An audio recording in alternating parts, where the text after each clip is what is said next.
The natural course of life is this. Here's the road of life.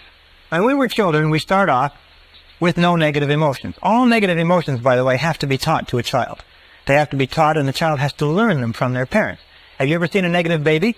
There's no such thing as a negative baby. Babies just laugh, and they're happy, and they cry when they have needs, but babies are not negative. But as we grow up, we watch the people around us, and we begin to develop our own negative emotions, which we carry in a sack on our back.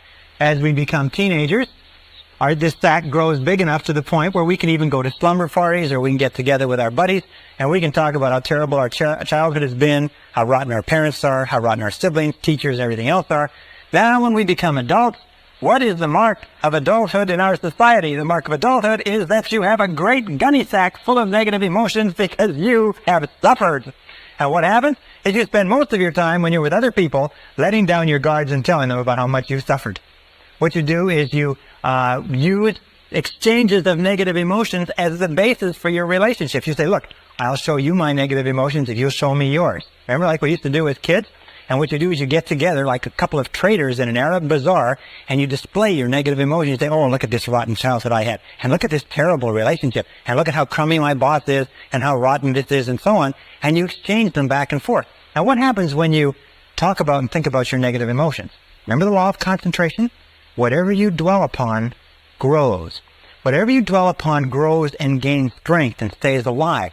Negative emotions, by the way, and this is another thing that I learned in the study, is negative emotions are very fragile and ephemeral things. Is that if you don't keep them alive through constant talking, through constant cultivation, you know what happens? They die on you. Yes. You see, negative emotions just die. It's like a fire. If it falls where there's nothing, or a spark, if it falls where there's nothing to burn, it goes out. Negative emotions, unless you talk about them and keep them going, unless you dwell on them all the time, they die on you. You ever had an experience where you're really worried about something, you're really upset about something, and it's preoccupying all of your time, and then you get to work or you get home and you get so busy doing something else that for about 3 or 4 hours, you don't have time to think of anything else. And about 3 or 4 hours, you stop and say, geez, I haven't worried about that for a long time. I've got to get back to worrying about it because what's happening is going out. It's like a fire that's going out. So you've got to get back to it. You've got to think about it and talk about it and worry about it and hassle it to get it back up to the point where it's preoccupying your whole mind. How many times does that happen? Well, what the mature adult does is the mature adult leaves their negative emotions by the side of the road and gets on with the rest of their life. They get on with the rest of their life. They leave them there instead of dragging them along. They leave them like a big pile of garbage at a garbage strike. They just leave it there. And when people say, how are things going? You say, wonderful. You say, how's life? You say, terrific. You say, how's your relationships? Couldn't be better. How is your health? How are you feeling? I feel great. In other words, don't talk about negative things, because when you talk about negative things, you actually increase them and you draw more of them into your life. Look at the people that you know who have problems. You notice the people that you know have problems all the time, never seem to solve their problems? Are people who talk about their problems all the time? To him that hath shall more be given, from him who hath not even that which he has shall be taken away. Now, this is another critical point with regard to relationships. And I learned this again in my studies. It is that each of us has a certain amount of suffering that we've gone through, and people fall in love with their suffering. People love their suffering. As a matter of fact, they feel that they've paid for it, they've thought about it, they've lived with it for so long that most people are very reluctant to give up their suffering. You can't talk them out of it. You say, well, why don't you just forget it? Why don't you just put it behind you? Why don't you just get on with it? They say, well, I can't do that. Do you know how much I've suffered? Do you know how much emotional investment I've put into this relationship, this job, this career, and so on? I remember, I can tell you 1,000 people who have come up to me who are in bad relationships. And they say, well, I've been in this relationship or in this marriage now for several years, and I'm miserable, I'm unhappy, we don't like each other, it's going nowhere. I say, why don't you do something about it? But after all these years? And what I say to them is, I say, look, the average life expectancy of the average American today is between 75 and 80 years, and it's going up. By the time we reach the end of the century, the average life expectancy will probably be 80, 85, 90 years old. You know what that means? That whatever age you are now, and you may be 20, 25, 30, 35, it doesn't really matter, you subtract that from 80, you get the number of years that you've got left to live in this current situation. You ask yourself, do you want to live in this situation for the next 30, 40, 50 years? And the answer, in all honesty, has to be no, because it's probably not going to get any better. People love their suffering. They hate to give up their suffering. So what we've devised is a very simple bit of advice. And this advice, I just recently discussed this with a consulting psychologist, and he said it's the simplest advice he's ever heard to give to people who need it. It's when somebody comes up to you and wants to talk to you about their problems. You say, yes, and you be sympathetic and empathetic. It's very good to hear people and let them talk out their problems. Except there are some people who do nothing but talk about their problems. Every time you see them, they talk about their problems. Very often, they talk about the same things they talked about last time. What you do is you say, yes, I hear what you say, and I'm very sympathetic. However, you're responsible for your own life. You are responsible. What are you going to do about it? You are responsible for your own life. What are you going to do about it? Now, what will happen is this, is that your good friends will say, yes, you're right, I am responsible. I have to make a change. I have to do something about it. And they'll go out and they'll do it. As a matter of fact, they'll come and they'll lay out all their problems to you, and all you say to them is this. You say, well, what do you think you should do about it? Now, your good friends can use that conversational time to get their own thoughts in line, to come up with their own conclusions and go out, and they don't need your advice. Most people don't need advice. There's an old saying that says that don't worry about the universal propensity to give advice, because the propensity to ignore it is equally universal. People don't need advice sometimes, they just need a sounding board. However, there are some people who don't have any intentions of doing anything about their problems. All they want to do is they want to use their problems as an excuse to get you to talk about them. You understand that? The very common neurotic tendency in our society is to use their problems as the basis for the discussion. Here's my problems, let's you and me talk about them. And the person in himself or herself has no interest in you at all. All they have an interest in is having you listen. As a matter of fact, we say this as a joke. We say that this is what these people look like. If these people look upon you as being a person, and this is your face, and these are your eyes, and these are your ears. See? And here is your eyes, preferably wide open and sympathetic. Here's your mouth, preferably shut. And here's your ears, preferably wide open. These people don't even look upon you as a person. They don't care about your problems at all. All they care about is you sitting there listening and nodding sympathetically and giving them advice, which they have no intention whatever of following. When you run into people like this, it's a very simple way to test the friendship. Just start talking about yourself. Say, well, you know, I'm really glad you brought your problems to me because I've got some problems of my own, and I'd like to discuss my life with you. You will find these people will run for the door. They'll watch their watch. They've got an appointment. They'll take off so fast we can't imagine. All right, now one final point, and this is critical. It's absolutely critical to the whole subject. It's the wrap-up point, if you like. It's this, is that when we start talking about giving up negative emotions, almost everybody says, yes, I agree. What you say is true. It makes sense to me, Brian, and I am going to give up my negative emotions. I am going to accept responsibility. I am going to take charge of my life, and I'm not going to blame anybody else anymore, except for one. Everybody has one that they're not going to part with. Everybody has that favorite negative emotion that they've been paying for and holding on to for years. Now, let me tell you why it's so important that you give it up. Here's a car. Imagine it's a beautiful Mercedes automobile. Brand new from the factory. Absolutely spitting 560 SEL, $55,000, beautiful vehicle. Tested in every aspect. Absolutely perfect. It's given to you without a flaw. Except for one. This is the front of the automobile, and there's one small problem, is that for some mechanical reason, this brake is locked on. Now you get into this beautiful Mercedes, just as you are, beautiful mind, beautiful body, beautiful potential, incredible capability. You get into this beautiful Mercedes and you start it up, and you step on the gas. And what happens? Well, if the front brake is locked on, what will happen to the car? No matter how hard you step on the gas, what will happen to the car? What will happen is that the car will spin. It'll go around in circles. It'll spin and it will go around in circles until you stop stepping on the gas and you give up. As long as that front brake is locked on, you can't go anywhere. What I found was this, is that the existence of just one negative emotion that you will not let go of for whatever reason, and the reason is always an ego reason, the reason it always has to do with your own ego, will cause you to stay in the same place and spin your wheels and go in circles for the rest of your life. That you all know people who are talented, who have opportunities, good educations, and so on and so forth, and their life just goes around in circles. They just seem to be spinning. They've got everything going for them, and they just continually have problems. Why is it? almost invariably, and this is what all psychoanalysis says, all psychotherapy, is they've got one negative emotion locked on, and the negative emotion they have locked on is blame. There is somebody that they are still blaming for something. There's somebody that they are not going to let off the hook because that son of a gun did something to them. You know what I'm talking about? You know what I'm talking about, because we're all in the same boat. We're all human beings. The reason this makes sense to you and I is because we do have a tendency to fall in love with our suffering. We do have a tendency to gunny sack and to think that part of our humanity is all these negative emotions. We do have a tendency to see that other people are responsible. Other people have hurt us. They did cost us money. They did hurt us in a relationship.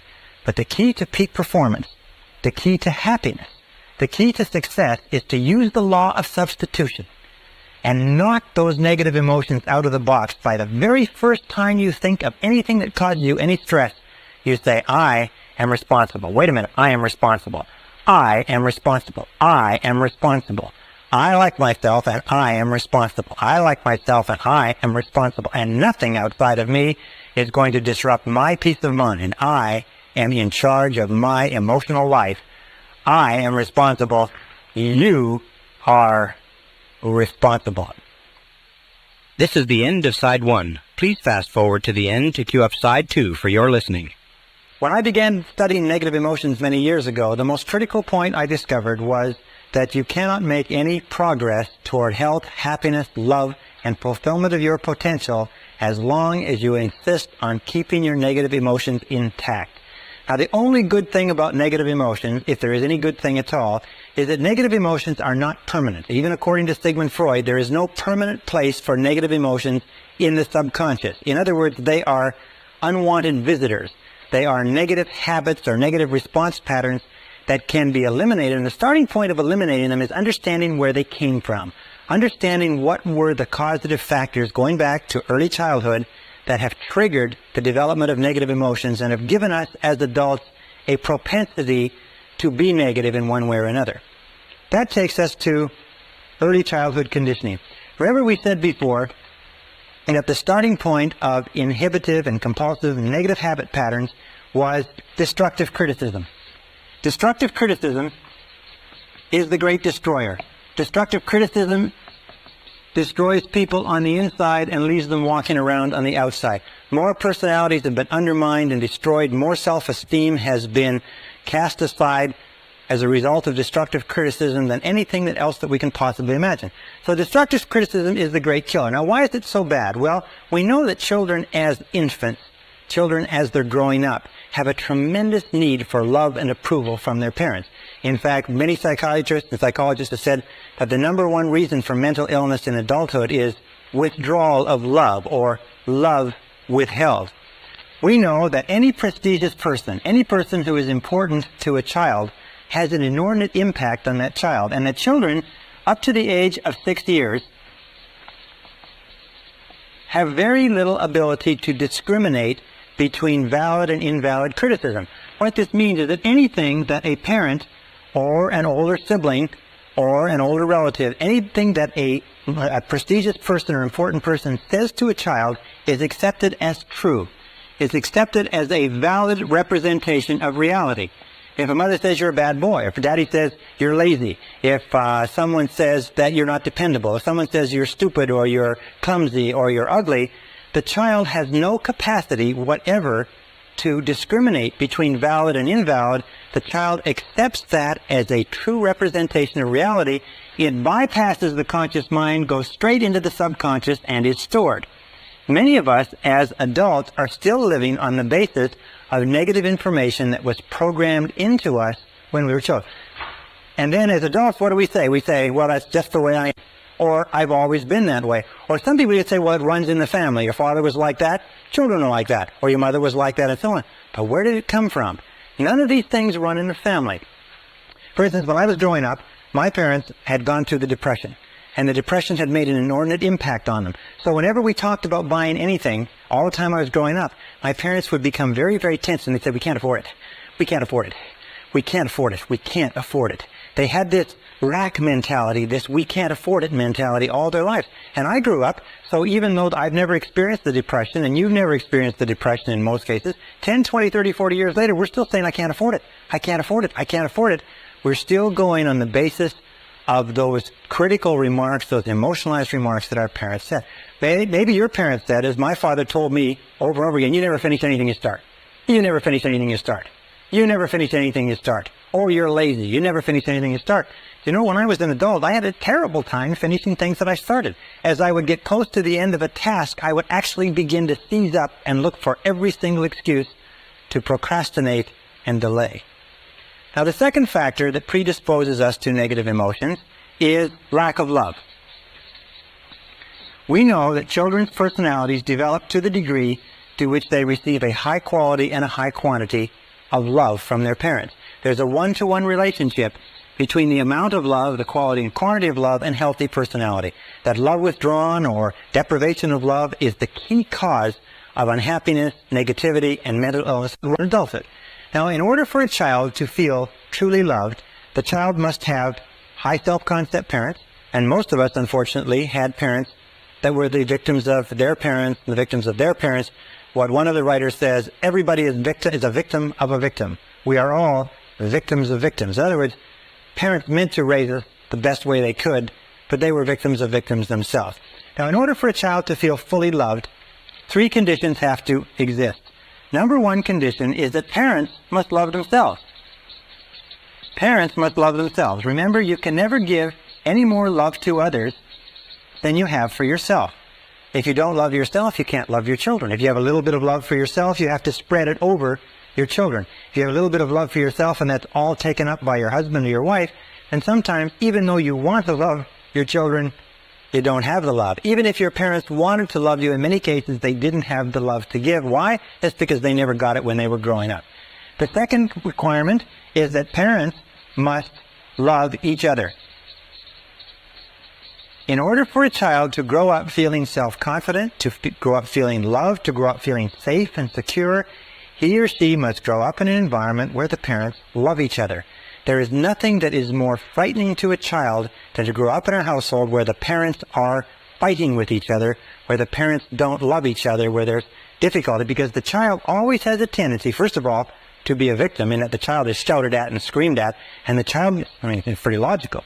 The fact of the matter is, though, and this is the hardest thing for you or I as adults even to think about, but it is possible that our parents didn't love us.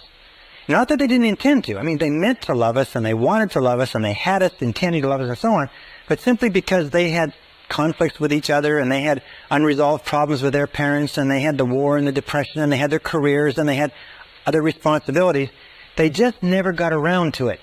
See, that was the difficulty. They meant to, but they never got around to it. The only way that you can really love a child is by spending a high quantity and high quality of time with the child. High quantity, high quality with the child. 10 minutes a day doesn't do it. Children consider themselves valuable to the degree to which the most important people in their lives spend time with them. If the most important people in their lives, their parents, only spend a little time with them, the children conclude that the reason for that is because they are defective. There is something essentially wrong with them, and that's why their parents don't spend time with them. The children don't think rationally, they think purely emotionally. They only think if the parent is here, he loves me or she loves me. If the parent doesn't spend time with me, he or she doesn't love me. So if any one of those 3 conditions or more existed when you were growing up, the parents didn't love themselves, the parents didn't love each other, or maybe the parents didn't love you because they never got around to it, although they meant to, then you will have grown up in conjunction with destructive criticism with what is called guilt. Now, what is guilt? Well, guilt is a feeling of not being worth very much. Where do we get this feeling? Well, when we're continually criticized by the important people in our lives, and simultaneously we are not given the amount of love that we need, we feel that we're not worth very much. We feel that we are worth less. And a feeling of guilt leads to a feeling of worthlessness. Worthlessness.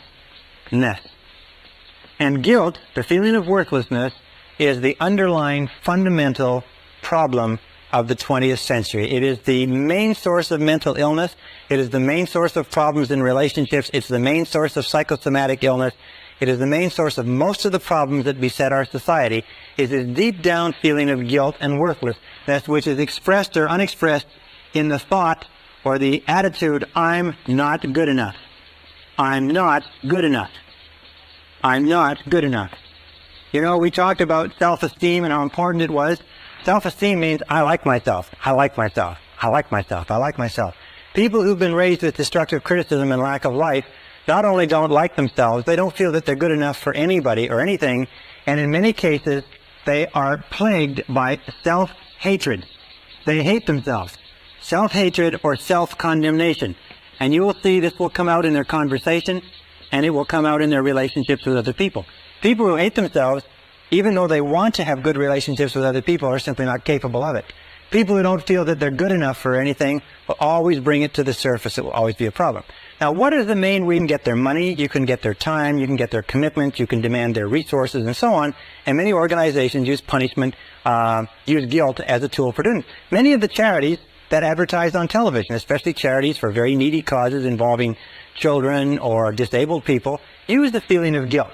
You're doing so well, you should feel guilty for these people who are suffering. Therefore, send us some money, and that will take care of your guilt for a little while, until we get you on our mailing list, and so on. So guilt is a standard. Why is it that guilt is so commonly used? Well, first of all, because almost all of us have it to a greater or lesser degree. And number two, it's easy. Guilt is the easiest. Why do our parents use guilt on us? Why do our mothers use guilt on us? Because a mother can control us with guilt across a crowded room. She can control us over 1,000 miles of telephone line. And parents can use guilt on their children because their parents use guilt on them, when their parents use guilt on them, because it's the easiest. There's no physical effort. You can do it with a look, a glance, and a word. And people always do the easiest thing, as you know. So be alert to it. Now, if you've been brought up in an environment where you've been made to feel guilty, and almost all of us have, you must understand that guilt is like a cesspool of negative emotional bacteria that sits at the core or the root of your psyche or your subconscious, and it springs forth all other negative emotions: anger, hatred, envy, resentment, frustration, and doubt and fear, and so on and so forth. It controls, it creates them all. And a way to really get rid of that core is to excise it and cut it out completely. So that's what we're going to do in the rest of this session. First of all, how can you tell if you've been brought up with feelings of guilt? All right, we'll call this the adult manifestations of guilt. Adult manifestations of guilt. You can tell, and you can just test yourself, how many of these do you have? Number one, adult manifestation of guilt, is you have feelings of inferiority. Feelings of inferiority, feelings of inadequacy, and feelings of undeservingness. In other words, you don't feel that you deserve good things to happen to you. If a person has been brought up with destructive criticism, made to feel guilty, then when they do succeed, even with tremendous effort later on in life, they have a terrible tendency to feel that they don't deserve it. This is called, by the way, fear of success. Fear of success is just another way of saying that a person who has been conditioned to believe themselves to be unworthy or not good enough feels very uncomfortable when they experience success. They feel very tense and uneasy. As a matter of fact, if they feel too much tension, they'll start snorting coke, drinking too much alcohol, they'll engage in self-destructive behaviors, they'll have a tremendous, overwhelming feeling of anxiety, like somebody's going to find them out. There's a book on the bookstands that says, if I'm doing so well, how come I feel like an imposter? They have what is called the imposter syndrome. Have you ever been successful at something and people come up to you and say, boy, you did a great job at that, or that's wonderful, even if you had worked hard at it, and you felt like they were going to find you out? You felt like, they would find out that you weren't really that good, that it was just a fluke, it was just an accident. And of course, that's what people say. They say it was just a fluke. It was just an accident. I don't know how it happened. I'll blow it next time. They do everything possible to get away from this feeling of inferiority and undeservingness. So be alert to that. Now, the second adult manifestation of guilt is destructive self-criticism. There is a line from One of the poets says, those to whom evil is done do evil in return. Children at a very early age, sometimes at the age of 2 or 3, begin to run themselves down, tear themselves down, even to hit themselves and physically punish themselves if they're criticized enough. They're always saying the equivalent of, I'm not good enough, or I'm not very good, and they punish themselves. So destructive self-criticism is a real symptom of an underlying feeling of guilt and inadequacy. Number 3 is easily manipulated by guilt. People can pull your guilt strings. Very simple. As a matter of fact, we find that there are 2 types of people in the world. There's guilt throwers and there's guilt catchers. And these people are invariably attracted to each other. And of course, the guilt thrower is the person who identified with a parent who threw the guilt. The guilt catcher is the person who identified with a parent who caught the guilt. But the guilt throwers and the guilt catchers then get together. They balance nicely. They settle down. They raise new generations of little guilt throwers and guilt catchers. But you can tell that you're easily manipulated by guilt because you've been conditioned to be responded to. Your boss can pull your guilt string. A person on a bus can pull your guilt string. The airline flight attendant can pull your guilt string. Be very, very alert to this. The 3rd manifestation, or the 4th manifestation of guilt, is that you use it. You use guilt and blame generously. Why? Well, it's been worked on you, you work it on them. I mean, if exchange is a fair deal. You use guilt and blame generously. It becomes the basis of you fertilize it. Victim language is language like, I can't. I can't. I can't. Whenever you say, I can't. I can't. I can't. You're sending a message to the subconscious mind. The subconscious mind picks up that you are helpless, that you're not in control, that you're a victim. And so when you actually come to want to do something, the subconscious mind just feeds back your own command. It says, you can't. You can't. The second thing is to say, I have to. I have to. Again, I have no control. I'm not in charge. But here's 2 other expressions of victim language that you've got to be careful of. And it's this one. I'll try. I'll try. Whatever it is, I'll try. What does the words I'll try mean? Well, let me tell you what they mean. They mean, I'm going to fail, and I'm telling you in advance so that you can't come back on me. In other words, you say, well, I'll try to be there on time, but what you're saying is I'll probably be late, and there's no point. You can't come back on me because I said I'd try. Whenever a person says, I'll try, they are excusing failure in advance. If you went to the doctor and the doctor did an examination and checked you all over and looked at you and came back and said, well, geez, you're in terrible condition. We're going to have to do triple bypass surgery and get you over to the hospital right now. I'm surprised you even made it in. And you say, well, geez, doctor, I sure hope you'll do a good job. And he says, I'll try. And he says, I'll try. You say, wait a second. Maybe I got to get a second opinion. You go to a lawyer. You're charged with something. You go to a lawyer and you present your case to the lawyer and say, look, will you defend me? He says, I'll try. What is he saying? He's saying, look, I looked at the case. And from what I see, there's not much hope, but I'll take it on anyway. I'll try. And they're the ones that try to get you to pay in advance, too. Another set of words that you mustn't use. By the way, with regard to I'll try, what you do is you say, I'll do it or I won't do it. Not I'll try. If ever in our business, we run a very, very active business, whenever we call somebody up and we ask them, can we get this or that? And they say, well, I'll try to have it to you by Friday, or I'll try to get it done on time. We instantly know that they're telling us that they want off the hook. They're not going to do it. And so we never let anybody get away with I'll try. We say it has to be done or not, and we want a guarantee. And if necessary, we'll go and pick it up. But whenever they say I'll try, what they're doing is they're sloughing you off. So be alert to that. And the other words are I wish. A wish, as they say, is a desire or a goal with no energy behind it. I wish. What does I wish mean? I wish means that I would like to have something, but I know I never can. When you say, I wish I could lose weight, what does it mean?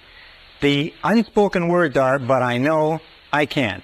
Why can't you? Because of the excuses that you have and the metabolisms that you have and the problems and so on. There's always reasons because you have to go out and so on. I wish I could quit smoking. I wish I could get fit. I wish, I wish, I wish. Whenever you use the words I wish, you signal to the subconscious that this is something that you do not believe it's possible for you to achieve or acquire. The subconscious then completely discards it as a goal and gives you no energy, no motivation, no drive, no desire to accomplish it. So be very, very alert to victim language. Be alert to the expression, yes, but. Oh, I do it, yes, but. Oh, and to let go past grievances is the single most important determinant of whether or not you are a fully integrated, fully functioning adult human being. Because the tendency to blame and to hold grudges is a childlike, pathological tendency that is possessed by all people who are mentally ill. The ability to let go of grudges, to forgive freely, is the mark of the truly enlightened human being. Now, you accept that as true, there's 4 people that you have to forgive. Number 1 is forgive your parents. Forgive your parents for everything that they've ever done that hurt you. Most of our research shows that almost all of our adult problems trace back to being unwilling or unable to forgive our parents for something that they did that hurt us. Forgive them 100%. Write to them, telephone them, tell them, or at the very least, forgive them in your heart, but forgive your parents. Number 2 is forgive others. Forgive everyone else. Forgive everyone who has ever hurt you in any way for anything. Just let it go. Now, some people say, well, I can't forgive that person because what a terrible thing they did. Jill, the key to being a totally, fully functioning person is to forgive others. Forgive people that you've been in relationships with. Forgive previous employers. Forgive friends who've hurt you. Forgive investments that went wrong. Forgive bosses that fired you. Forgive your parents. Forgive everybody. Develop an attitude toward life that you refuse to hold a grudge against anybody. Just repeat over and over again, I forgive him or her for everything. I forgive him or her for everything. I forgive them for everything. And let it go. The key to freeing yourself from negative emotions is to absolutely refuse to carry any negativity forward. Remember, it's a perfectly selfish act. You can be as selfish as you want. The act of forgiveness frees you and liberates the other person and guarantees that you will move rapidly toward the fulfillment of your potential. One of the great aims of life is to achieve your own peace of mind. And the reason why so few people have peace of mind is because they don't set it as an important enough goal. And if they do, they don't take the time to understand what stands between them and peace of mind. Now, we talked earlier about one of the major obstacles or major pairs of obstacles are negative habit patterns. The fear of failure, the fear of rejection. Those rob us of an enormous amount of peace of mind. We also talked about feelings of guilt, feelings of inadequacy, feelings of worthlessness, feelings of undeservingness, and so on. They also rob us of peace of mind. And I want to talk in this session about the last, if you like, key to this discussion on negative emotions, what we call negative imagination. Now, the word negative imagination comes from an extensive body of literature that was written at the beginning of the century, but they found that negative imagination is something that we create in ourselves that causes us an enormous amount of stress and distress, if you like. Negative imagination creates fear. And one of the best definitions of fear that I've seen lately is what is called fantasized. You can ask, what were they worrying about at the current time? And they accumulated it all up, and they found this is what people worry about. 40% of the worries that people had were things that never happened. When they went back later, they found that the things they were worried about would never happen. They were going to be late, or they'd lose a job, or they wouldn't work out on a date or a relationship. The next figure, 30%, were things that were in the past, that had already happened, that nothing could be done about. There were 12% of worries were worries about health. In most cases, needless worries. The thought that they had a pain or an illness or an ailment or something else that didn't turn out to be true. 10% of the things people worried about were petty worries. They were worried about whether or not they had enough change in the parking meter, whether or not someone would phone them. And really irrelevant worries. Only 8% of the worries were about anything substantial at all. And of those 8%, half, or 4%, were totally outside the control. So far, the doctor can't save them. But the stress of not facing the possibility keeps them away from a doctor long past the point where a doctor could help them. Number 3 is resolve to accept the worst should it occur. Resolve to accept the worst should it occur. This is not passive, and this is not fatalistic. Just say, if nothing could be done, and this were to happen, I will accept it. I have a saying which I use that is, what cannot be cured must be endured. What cannot be cured must be endured. So you say, well, all right, if this happens, I'll accept it, and I'll learn to live with it. I'm not going to let it break me. I'm not going to let it kill me. And then number 4 is begin immediately to improve upon the worst. Begin immediately to improve upon the worst. What does that mean? It means you've now accepted that it might happen, and you've now decided that you will live with it should it occur, and now you do everything you possibly can to work back and make sure that the worst doesn't occur. In business, by the way, this is called the minimax regret analysis.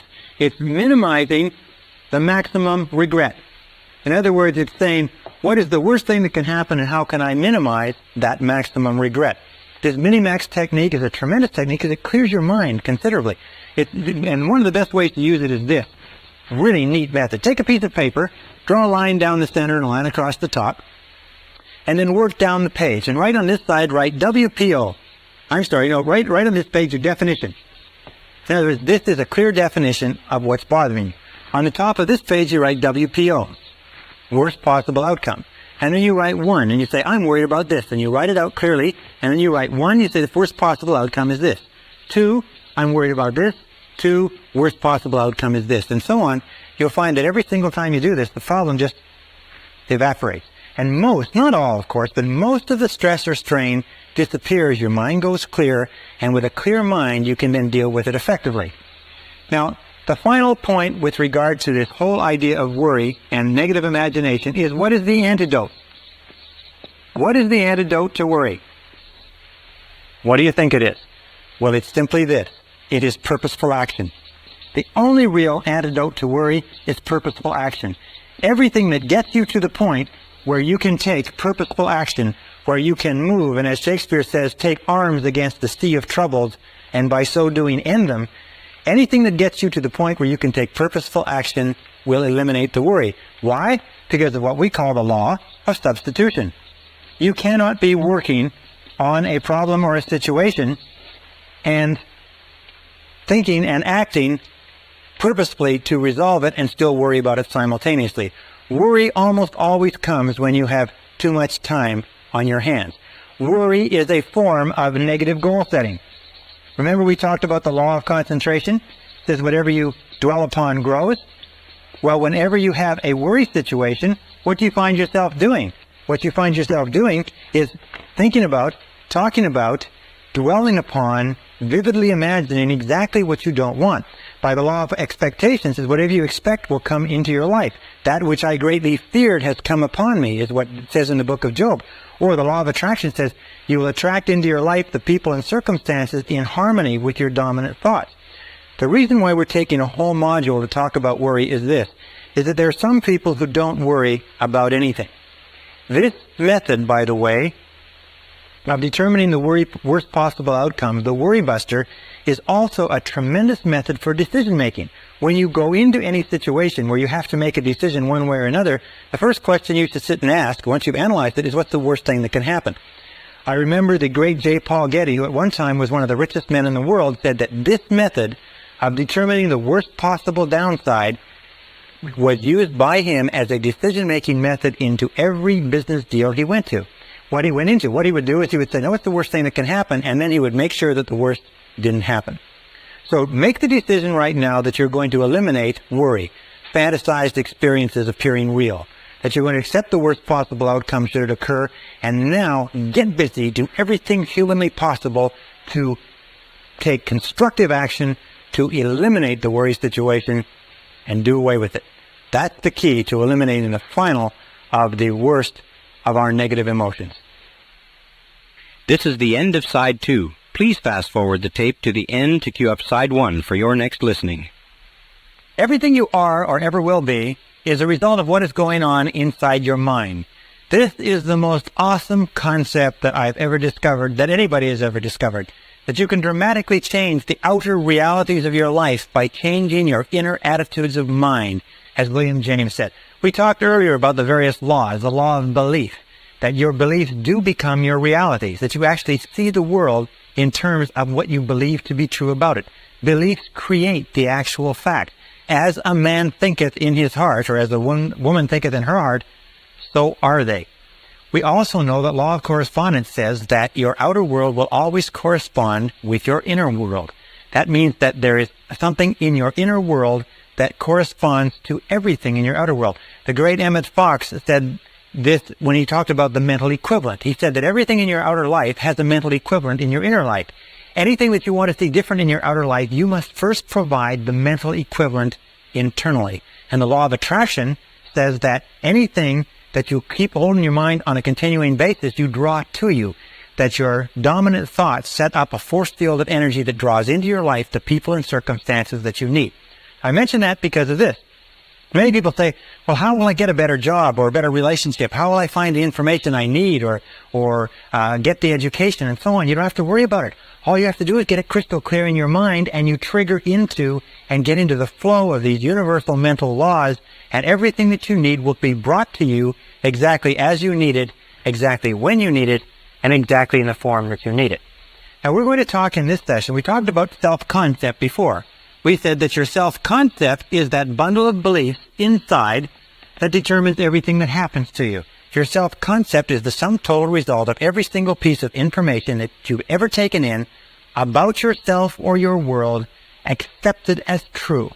It becomes part of your self-concept, and your self-concept is the corresponding inner mechanism that determines what happens to you. What does this mean? It means that all change begins with a change in the self-concept.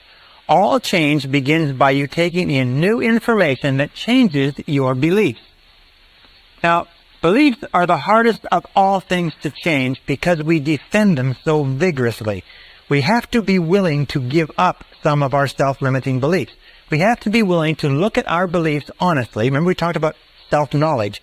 You have to be willing to look at our beliefs honestly and say, do these beliefs serve me? Is this what I want to be? Is this what I want to do? Is this the best that I can have? And you begin to question your beliefs and change your self-concept by taking in new information that develops a new self-concept. And that brings us to a concept called the psychology of becoming. The psychology of becoming says that each one of us is in a continuous state of growth and change, that your self-concepts and your beliefs are changing all the time. For instance, when you were a child, you believed one set of things about the adult world. When you were a teenager, another. When you were in your early 20s, you believed another. And as we grow and evolve, we change our beliefs and our self-concept. We change our self-image. We change the way we see the world. So we're in this process of becoming all the time. It's going on. It's almost like this. It's like a tumbleweed. Is that you are evolving and changing and growing all the time, but always in the direction of your dominant goal. Always in the direction of what you are thinking about the most intensely at the time. For instance, an alcoholic or a drug addict is also evolving and changing, flexible. And the other is called psychosclerosis. Psychosclerosis is simply a hardening of the attitudes. A hardening of the attitudes. People with psychosclerosis develop what is called fixed ideas. Fixed ideas lead to rigidity and an unwillingness to change. Both of these lead to getting stuck in the comfort zone. Remember, the natural tendency of all human behavior is for you to start doing something in a certain way and then get stuck in a comfort zone. You get stuck in a comfort zone in a relationship, even if you're not happy, in a job, even if you're not satisfied, and with a particular level of income, even if it's not enough. You have to fight the comfort zone because the comfort zone very soon becomes a rut. And they say that a rut becomes a grave. And the only difference between a rut and a grave is the depth. Or another way that it's been put is that a grave is simply a rut, or a rut is simply a grave with the end kicked out.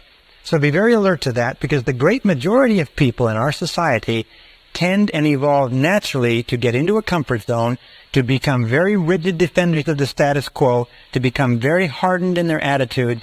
They get into this comfort zone, they fall into this rut, and even if it would be good for them, they don't change.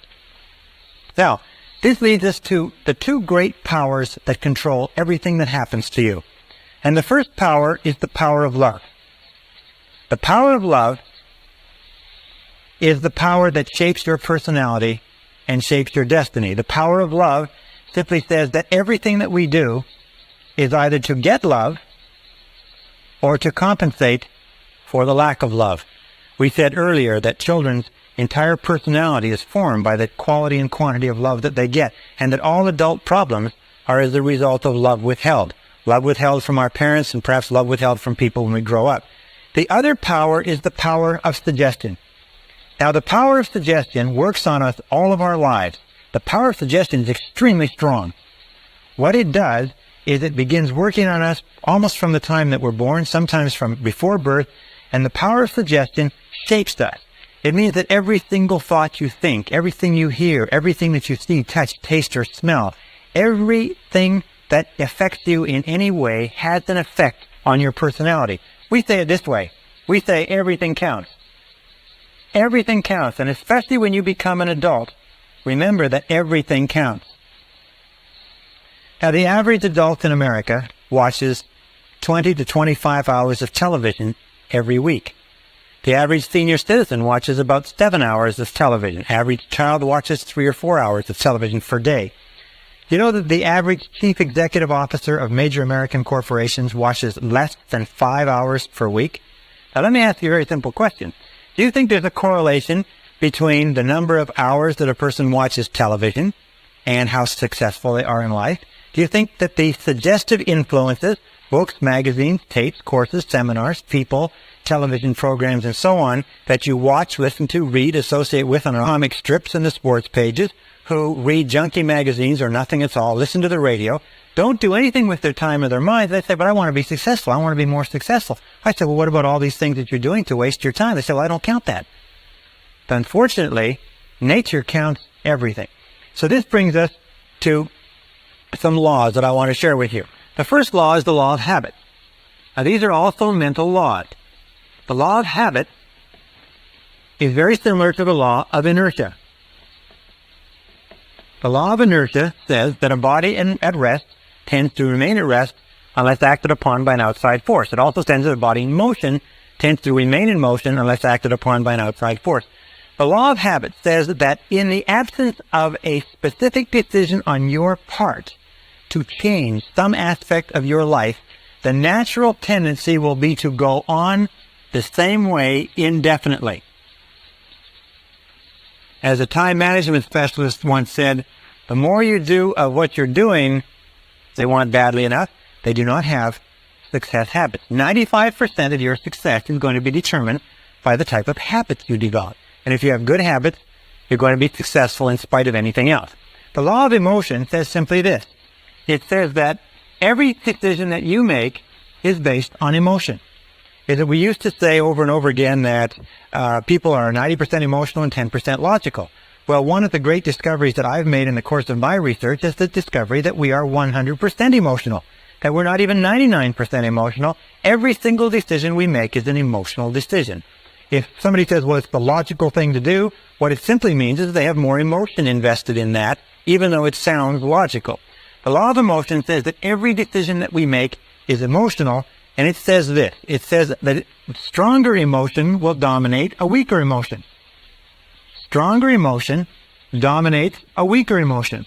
So whichever emotion is stronger will be the dominant emotion and will determine what you do. All action is determined by the emotion that is predominant at the time. And with whatever the stronger emotion, if it is fear, fear will determine what you do. If it is desire, desire will determine what you do. The two major emotions that wrestle within us all the time are fear versus desire. World Championship goes on over and over again. Your fears that hold you back, your desires that propel you forward. Now, how do you turn this equation so that your desires win? Very simple. You use the law of concentration, and you think about what you want all the time. You dwell on what you want all the time. You keep your mind fixed on your desires. You become totally preoccupied with what you want, and as we said before, your fears have a tendency to dwindle. But whichever thing you think about, if you think about your fears or you think about your desires, whichever one you think about, by the law of emotion is going to determine your actions, and your actions will determine your outcomes. This brings us to another law, which is called the law of expression. And this law of expression is very interesting. This law of expression goes back many, many years, and it predates even a quote from Aristotle, which says, whatever is impressed is expressed. Whatever is impressed is expressed.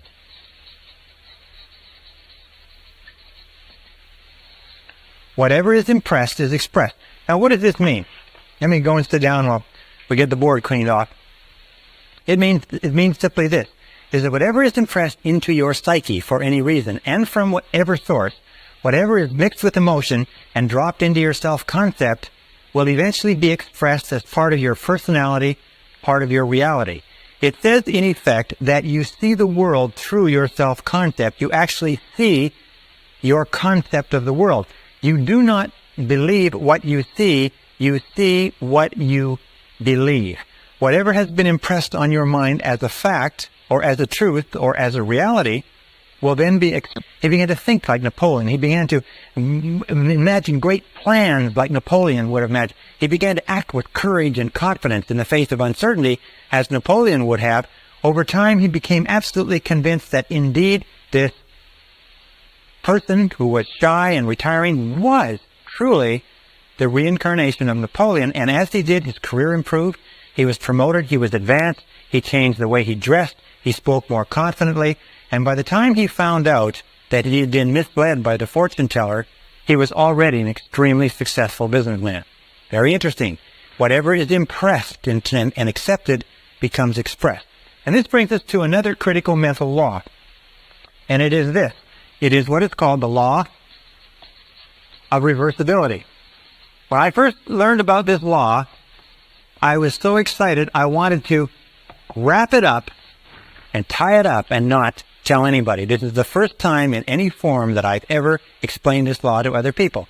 The law of reversibility says simply this, is that if you achieve a certain level of success, a certain level of health, a certain quality of relationships, then that quality of relationships will create a subjective state. A subjective state means a feeling or an emotional state.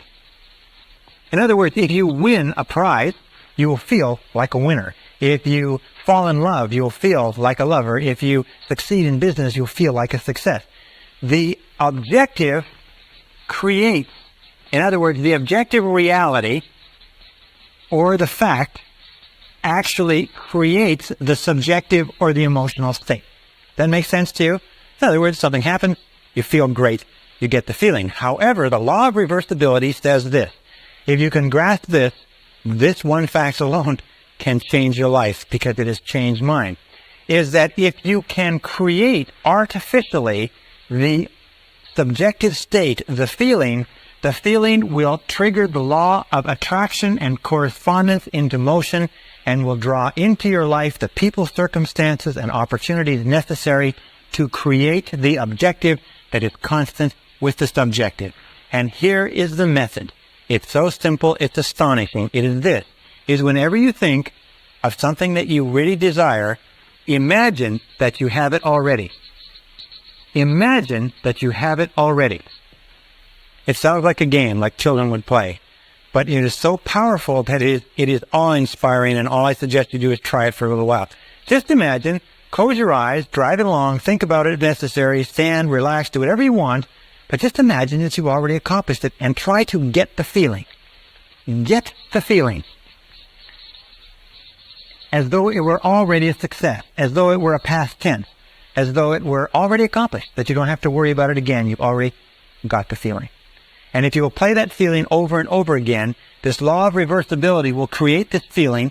As you dwell upon the feeling more and more, the feeling will actually begin to change things inside you and outside of you and draw you toward your goal and draw your goal toward you, and the objective will come into reality exactly at the right time and place. You don't even really have to worry about the process between the two or what the steps are. All you have to do is hold that feeling very, very intensely. And we'll talk about this a little bit more when we talk about mental programming methods. Now, the next law is the law of practice. The law of practice is also called the law of repetition, but it says that whatever you do over and over again, often enough, becomes a new habit. Do you want to be a positive, exciting, enthusiastic person? Do you want to become wealthy and successful? What is it that you want in life? Whatever you want in life, if you will practice it over and over again, it eventually becomes a new habit. If you practice it by thinking about it, you see, a new habit takes about 21 days to develop. It takes about 21 days to develop a new habit. 21 days of repeating it over and over again. Now, what we're going to ask you to do as a result of this course and as a result of what we've talked about is we're going to ask you or suggest that you go on what we call a 21-day PMA diet. That means that for 21 days, we're going to ask you to do a very difficult thing. One of the most difficult things you'll ever do in your life is for 21 days, we want you to keep your mind on what you want and keep it off of what you don't want. Keep your conversation on what you want. Keep your conversation off of what you don't want. Keep your dreams, your imagination, your thoughts, your feelings, everything in your environment consistent with what you desire, and keep it off of what you don't want. Very simple, not very complicated. It's one of the most difficult things that you'll ever do. Now, why do we pick 21 days? Well, a very good reason. You see, it takes 21 days for a chicken that has a brain the size of a pea to sit patiently, calmly, faithfully on an egg to hatch the egg. Now, we feel that if a chicken with a little brain like that can sit of reversibility, the very law of emotion, the very law of habit that we talked about will actually begin to be changed. Now, what are the 4 things you need in order to make this great change? Number 1 is you need desire. Desire is the starting point of all change. The most important question that you have to ask yourself in life is how badly do you want what you want? How badly do you want it? Or do you want it at all? You see, there's an awful lot of people who want an awful lot of things. But how badly do they want it? If you want it so badly, if you want it with tremendous intensity of desire, there's really nothing in the world that can stop you from getting it. There's an interesting story was told about Socrates, and Socrates was talking to one of his students, and the student said, "I am hungry for knowledge. What can I do to increase my knowledge?" And Socrates said, knowledge is something that is readily available and easy to get if you want it bad enough. He said, "I'm sure I want it badly enough." And Socrates said, "Come with me." And he walked him offshore into the ocean, who have undergone great sacrifices so that the mother can stay home with the young children during their first 3 to 5 years. And people say, "Well, you're crazy. You need the money. You can't take trips. You don't have enough money to pay bills when you're not one or two people working." They say, "Yes, but our decision is to give our children the finest grounding and the finest emotional basis possible. And we feel that the way to do it is for the mother to be home with the children." So they are willing to make the sacrifices. And of course, everybody has to make the decisions with regard to what sacrifices they want to make. The third is determination. Determination means to back your plan with, if you like, iron willpower. Again, every single study that I've looked at, and I spent, in the course of my lifetime, I spent almost 30,000 hours studying the subject of personal and corporate success, is that iron willpower is absolutely critical. Determination, the willingness to stick in when the going gets tough, the willingness to persist in the face of adversity, that kind of determination is absolutely critical to developing the new habit patterns of thoughts that will guarantee your success. And finally, discipline. This is my big favorite. It's usually the only place in this course where I mention this, but discipline is the master key to riches. Discipline is the master key to riches. Discipline, the willingness to do what you know you should do, when you should do it, whether you like it or not, is the critical key to your success. Why is it that people fail in life? It's no miracle. It's no mystery. The reason people fail in life is that they're not willing to do whatever is necessary. They're not willing to pay the price. Half the time, most 3/4 of the time, they don't know what they want, and the ones that do know what they want are not capable of disciplining themselves. So the next time you sit there watching the television, next time you drive along listening to the radio instead of listening to an audio cassette program, you have to ask yourself quite honestly, in terms of the wonderful life that you are capable of enjoying, in terms of all the things that you want, is this moving you toward it, or is it moving you away from it? Because the truth of the matter is that everything that does not move you towards your goal, move you away from your goal. That nothing is neutral, that everything counts, that the sands of time are running, the clock, the meter is going right now. A very good friend of mine said, remember, this life is not a rehearsal for anything else. This is the real one. And the question you have to ask yourself is, are you serious about being and having and doing everything that's possible for you? If you go on a 21-day mental attitude diet, a PMA diet, if you will keep your thoughts on what you want for 21 days, if you will practice the law and develop new habits, practice repetition over and over again, practice the law of reversibility and visualize and imagine yourself as the person you want to be, and practice the law of expression, that whatever is impressed on your mind will be expressed in your reality, you will see dramatic changes start to take place in your life, and sometimes far faster than you can currently imagine. Believe me, I know I have tried and practiced everything that I recommend to you. Thousands of my graduates have done it, and the results they have accomplished have been stupendous. They will be stupendous for you, too, and we'll talk about more of that in the next module. To repeat, all change in your life begins with a change in your self-concept. And that brings us back to what we talked about when we talked about the 3 ingredients of self-concept at the very beginning. We said that there were 3 parts: the self-ideal, the self-image, and the self-esteem, or how much you like yourself. Now, what I'd like to do now is I'd like to talk a little bit about what we call the self-ideal, because the self-ideal is the person that you would most like to be.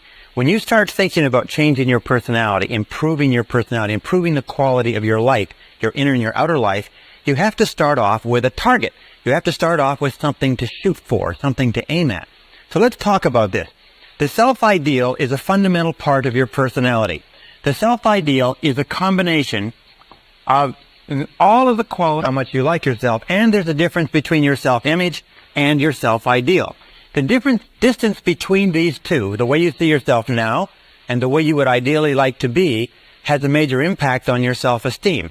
People who see themselves working progressively toward becoming more and more like the people they want to be have high self-esteem. People who see themselves as having an enormous, almost unbridgeable distance between the person they see themselves as now and the person they know they should or could be usually have low self-esteem. So the starting point of change in the self-concept, to repeat, comes with defining clearly what it is you want to look like. Now, when I was about 17, 18 years old, I sat down with a notebook and I wrote out a description of the person that I wanted to be when I grew up. I wrote several pages. I described my personality and my height and my weight and how I would get along with people and so on. And many years later, 10, 15, 20 years later, after I had traveled around the world twice, after I'd been in 80 countries, after I had done a great story of a young fellow who decided he wanted to improve his life, and he was working for an insurance company. And he sat and looked around him, and he was number 28 or 29 out of 30 people in an insurance company selling insurance, and he'd been there for several years, and his career was going nowhere. And he began looking about him, looking at this, and he said, now, who do I admire? Who would I like to be like? Who would my ideal be? And he decided he wanted to be like the top salesman in the branch. And he started to look at the top salesmen and the top 1 or 2 salespeople in the branch, and he started to think about them and think about what they did. And he started to talk to them and get advice from them. And over the course of the next few years, by using this process, by patterning himself after the people he admired, he became more and more like them. He dressed like them. He walked like them. He talked like them. He worked the way they did. He studied the way they did. And in time, he became not only the top salesman in the branch, the top salesman in the region, the top salesman in the division, eventually the top salesman in the country, and he became a marketing vice president for one of the biggest insurance companies in the nation. Simply by establishing a self-ideal, and then worked 2 solid years. He read books, listened to tapes, took courses, and became an authority within the company on human relations, and then put together a course of his own and went throughout the company as the president of the company and taught this course within his company, becoming the things that he was teaching. In other words, he decided that to be very good with people was both desirable and necessary for himself, his company, and his future. And then he went about through the process of gradual refining the ideal and began working progressively toward it. In 2 years, he had rounded out his personality from being a lopsided, left-brain, linear, analytical person to being a totally rounded, fully functioning human being. One of the hallmarks of great leaders, one of the hallmarks of outstanding men and women, is that they're willing to make the efforts necessary to bring about the changes that are essential. Now, the second stage, or the second step in changing your self-concept, is to begin thinking about yourself as you would ideally be. Begin thinking about yourself as your ideal person. For instance, if you wanted to be an outstanding person in human relations, you'd begin thinking about yourself as you would be as a human relations specialist. But let us say you want something very simple. Most people say that their major weakness is that they are too impatient, too intolerant, they get angry too quickly, irritable, so on. Maybe what you should do is start with something very simple. Very important to start with something simple, because if you can change something simple, it proves to you that you can change something large. So you begin thinking about yourself. Let us say that you tend to be a little bit impatient or short-tempered when you're tired, or you're a little bit irritable with your children or your spouse at the end of the day. So then you begin thinking about yourself as you would be if you were a warm, patient, kind, loving, tolerant human being. Begin thinking about yourself in the situations where you normally become cross and irritable, and begin thinking about yourself as being relaxed, positive, supportive, encouraging, unruffled. Begin thinking about yourself as the ideal. Think now, who do you know who has the type of personality? Now, it can be a television personality. It can be Bill Cosby. Now, that's starting point. Because of the law of expression, whatever is impressed is expressed. If you begin thinking about yourself, you begin finding it's almost like turning the wheel of your personality. You begin to become a different person. Now, the third step is you begin to visualize. Now, what does visualize mean? Well, there are thousands of books written on visualization. One of the most powerful of all human abilities is the ability to create clear mental pictures. You see, your subconscious, which is where all of your programming takes place, is activated by mental pictures combined with emotion. So when you create clear mental pictures, when you begin to dwell on a clear mental picture of the person that you would like to be, you begin to close your eyes or think about the person that you would like to be, the subconscious cannot tell the difference between a real experience, one that is actually happening to you, and one that you vividly imagine on the screen of your mind. And this method of visualization, of creating a clear mental picture, and then remember we talked about the law of practice, which is the law of repetition. By practicing it over and over and over again. Imagine, for instance, that you wanted to become a proficient public speaker. Simple as that. And let us say this is you, and this is your eyes, and here is your conscious mind, and here is your unconscious mind. Let us say you wanted to become a proficient public speaker. Well, if you went out and you gave a whole series of talks, and you got positive response and people applauded and told you that it was a good talk, and you did this over and over again, no matter how terrified you are of public speaking right now, if you did it often enough, gradually you would store up enough memories to the point where you would feel no uneasiness at all about speaking publicly. Now, the reason I mention speaking publicly is that something like 54% of the American public would rather die than give a talk in public. They put the fear of public speaking ahead of the fear of death. It's one of the greatest of all fears in our society. However, no child is born as afraid of public speaking. No child comes into the world with a fear of speaking in front of audiences. As a matter of fact, every one of us gave our first public talk stark naked, upside down, in front of a room full of strangers, if you remember that, and it's been downhill for most of us ever since. If you have a series of external experiences, however, and all of those experiences are positive, then they're stored away as positive reports in the public speaking file. However, let us say that you have a tremendous feeling of anxiety about speaking, and that can come from 100 different reasons, but you begin to play on the screen of your mind. You have this continuous real projector. You begin to play on the screen of your mind a picture of yourself speaking effectively in front of a group.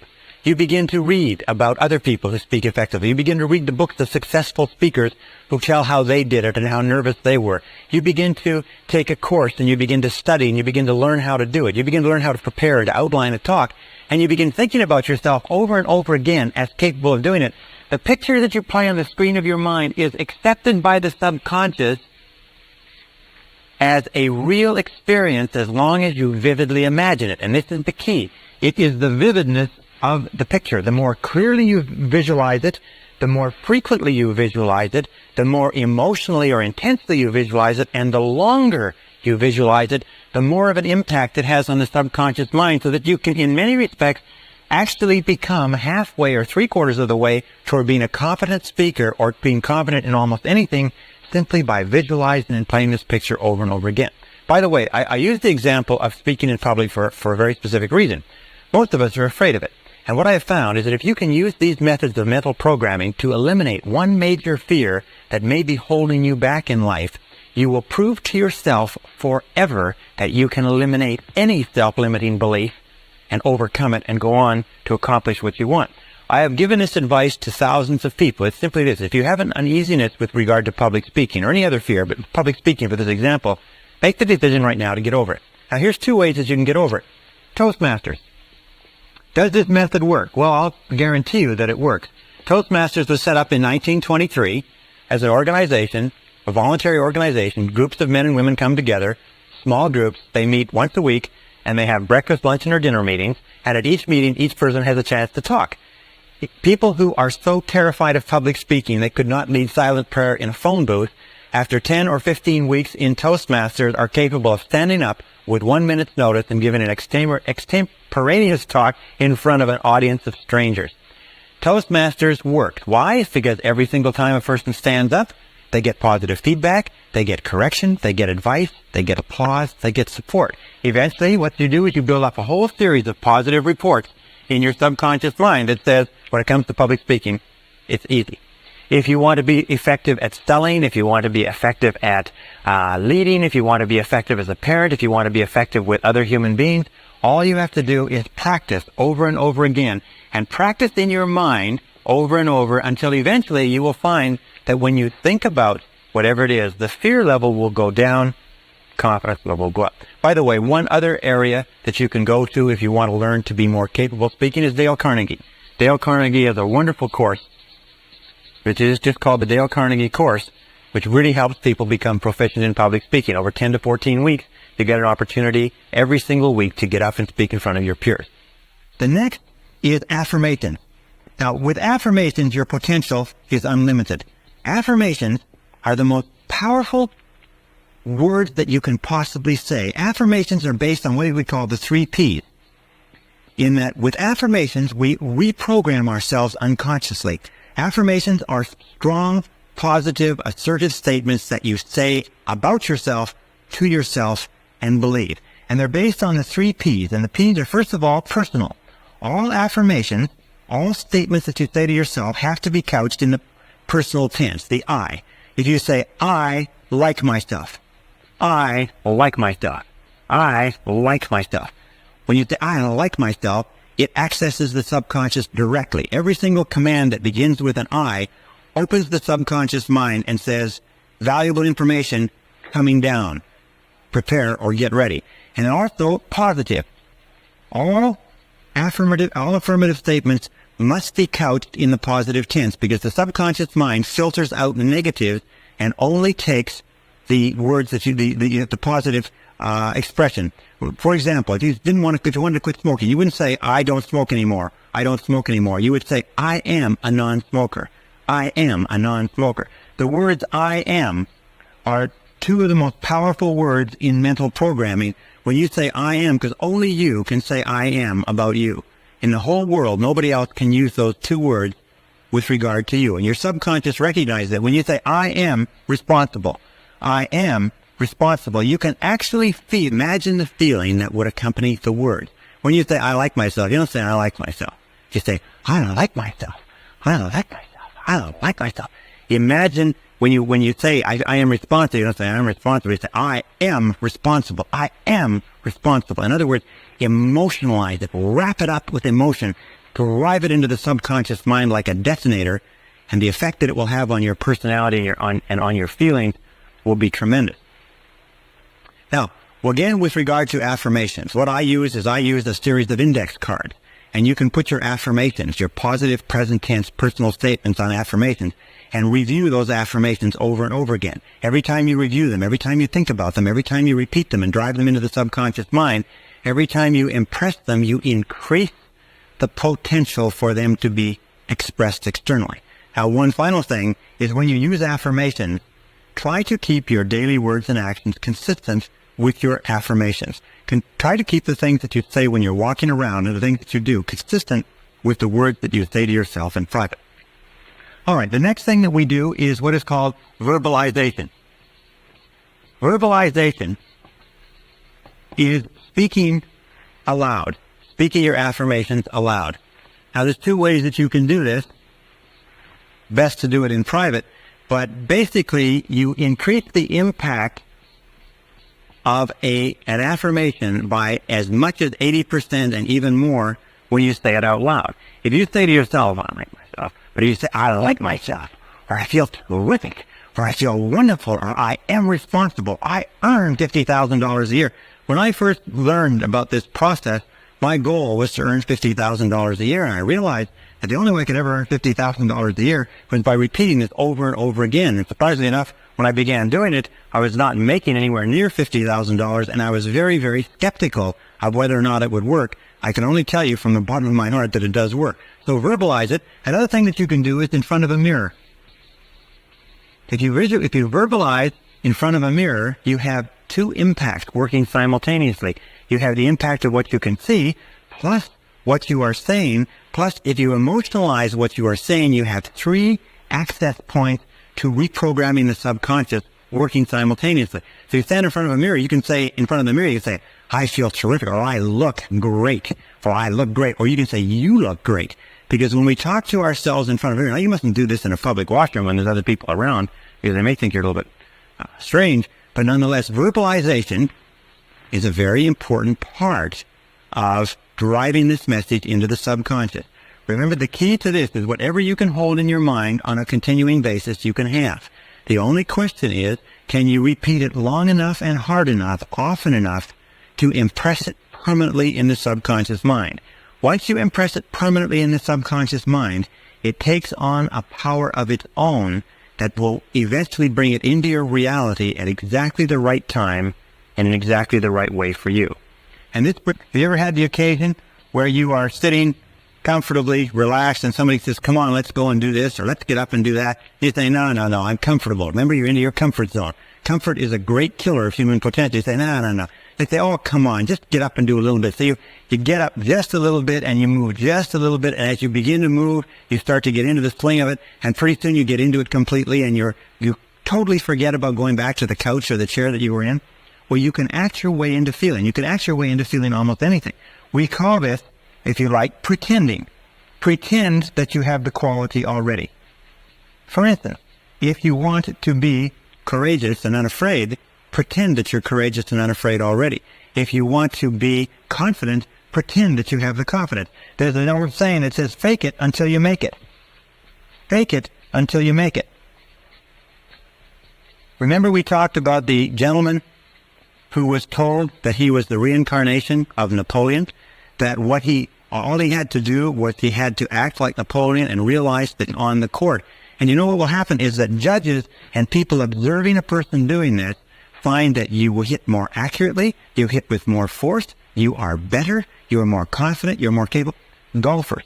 Another example is if you want to be a great golfer, is imagine that you are already a great golfer. If you want to be a great salesperson, imagine that you are already a great salesperson and walk, talk, carry, act as though you had the part already. Dress the part. Look at yourself in the mirror and say, do I look the part of a great golfer? Do I look the part of the executive, the salesman, or the saleswoman, or whatever it happens to be that I would like to be? These four, we call this the VAVA. V-A-V-A. V-A-V-A. Well, actually, I should do it this way. V-A-V-A. These are the keys to rapid personality change. The V is for visualization. Visualize and play the picture of the desired person you would like to be over and over again until it is accepted by the subconscious as a reality. Remember, the subconscious obeys your conscious command. If you command the subconscious, and you command the subconscious by the thoughts you hold in your conscious mind, by the thoughts that you dwell upon, the law of concentration, if you hold that thought in your mind on a continuing basis, eventually it clicks into the subconscious and it takes on a power of its own. The second is to affirm, and affirm over and over again. There are many people who say that they would rather go without breakfast than go without their affirmations each morning. Speak to yourself positively. Use positive self-talk all the time.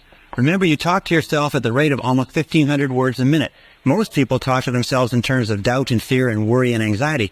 Talk to yourself positive. I can do it. I can do it. I can do it. I can do it. Just repeating, I can do it. I can do it over and over again. Boost your self-confidence and boost your self-esteem.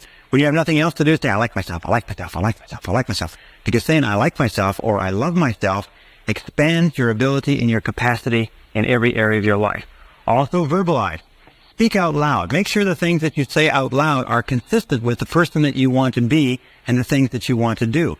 Verbalize and say, I like myself. Don't say aloud things that, like, I'm never on time, I can't lose weight, I can't quit smoking, I wish I could, and so on. But always speak in positive terms. Remember that you can almost double the force of an affirmation by speaking it aloud. And if you speak it really loud, I like myself, I like myself, I like myself, you speak it really loud and really strong, it has double, triple, sometimes several times the impact. And finally, assume the role. Pretend as though you already had the part. Assume the role. Imagine you have been hired to play the role of an extremely successful person in a Broadway play. And in this role, what you are going to do is you're going to walk, talk, and act as though you were the success, as though you were the role model, as though you were the ideal image of the perfect person that you want to become. And if you walk it, talk it, pretend it, visualize it, think it, and affirm it over and over again, that is the person that you become, as inevitably as the sun rising in the east. Radio, television, newspaper, books, papers, magazines, everything that you allow to influence your thinking affects your subconscious mind, affects your attitudes, your expectations, your values, your beliefs, and ultimately your potential as a human being. In fact, the great difference between human beings is not intelligence and not education and not opportunity. It is what they are feeding into their minds on a regular basis. Now, we also said, and it's the same thing, if you were to say, well, yes, I eat good food a lot of the time, but for some of the time, or 50% of the time, I eat junk food. I eat food that's high in salt, high in sugar, low in nutrition, inert foods, dead foods, white flour, French fries, grease, and so on. But it doesn't bother me. It doesn't have any effect on my body. You would know that that is nonsense because everything counts. Everything counts. One of the marks of a truly honest person is that they accept reality. And reality is that everything that you do, mentally or physically, counts. And it's either positive, it's either helping you, moving you toward what you want to be and have and do, or it's negative, it's moving you away, but nothing is neutral. Everything counts. So with regard to the power of suggestion, let's go on and talk about how we complete this process of reprogramming ourselves so that inside we are totally successful human beings, so that outside we will be totally positive, enthusiastic, successful human beings. Feed your mind the same way you would feed your body. Feed your mind carefully. If you were concerned about physical health and longevity, you would measure and calculate and look into the foods you eat. Look carefully into the mental foods that you eat too. Because these mental foods, by a process what we call the law of accumulation. Now, the law of accumulation is both a mental law as well as a physical law. And what it says is that every single thing that you do, positive or negative, accumulates. That every single great achievement in life is the result of thousands of ordinary achievements. From time management to nuclear physics, 1 hour per day will make you an authority. 3 to 5 years will make you an expert. And 5 to 7 years will make you an international authority, make you one of the most knowledgeable people in that field in the world, in just 1 hour a day in any subject. And you can pick anything from medicine to molecular biology. So read an hour per day. Recent study shows that the average adult in North America reads less than 1 book a year. That 58% of adults in the United States and Canada never finish a nonfiction book after they leave high school. When they leave high school, you know what they say? Or they leave university, they say, thank heavens this is over. I'll never read another book as long as I live. And they can't understand why they stopped growing. It is only reading that causes your mind to stretch and grow. Conversation is good. Listening is good. Courses and classes are good. Watching videotape instruction is good, of course. But only reading, you can work it out. Now let me ask you a very simple question. Do you think that if you read 1 book a week for the next 10 years, in a world where the average person reads less than 1 book a year, do you think that would give you the edge? Do you think that would affect your life in any way? Do you think that would change your career and your income? Do you think it would change your environment? Do you think it would change everything that goes on around you? You bet your Vippy it would, because by the power of suggestion, by feeding your mind with new information, 500 books in 10 years will transform your life in such a way that you will never be able to recognize it. Right, the next thing with regard to feeding your mind is listen to tapes. The discovery of audio cassette learning has been considered the greatest single advance in education since the discovery of the printing press, or the invention of the printing press. Audio cassette learning brings the finest minds in the world with their finest thoughts thought out, scripted, edited, tightly compressed and put together into your hands for a few dollars a tape, and you can just don't listen to so much radio. I'm not saying don't listen to the radio at all, but just don't listen to so much of it. Where do you get time to take additional courses instead of sitting around on the weekends, take a course? Instead of watching television in the evenings, go and take a course.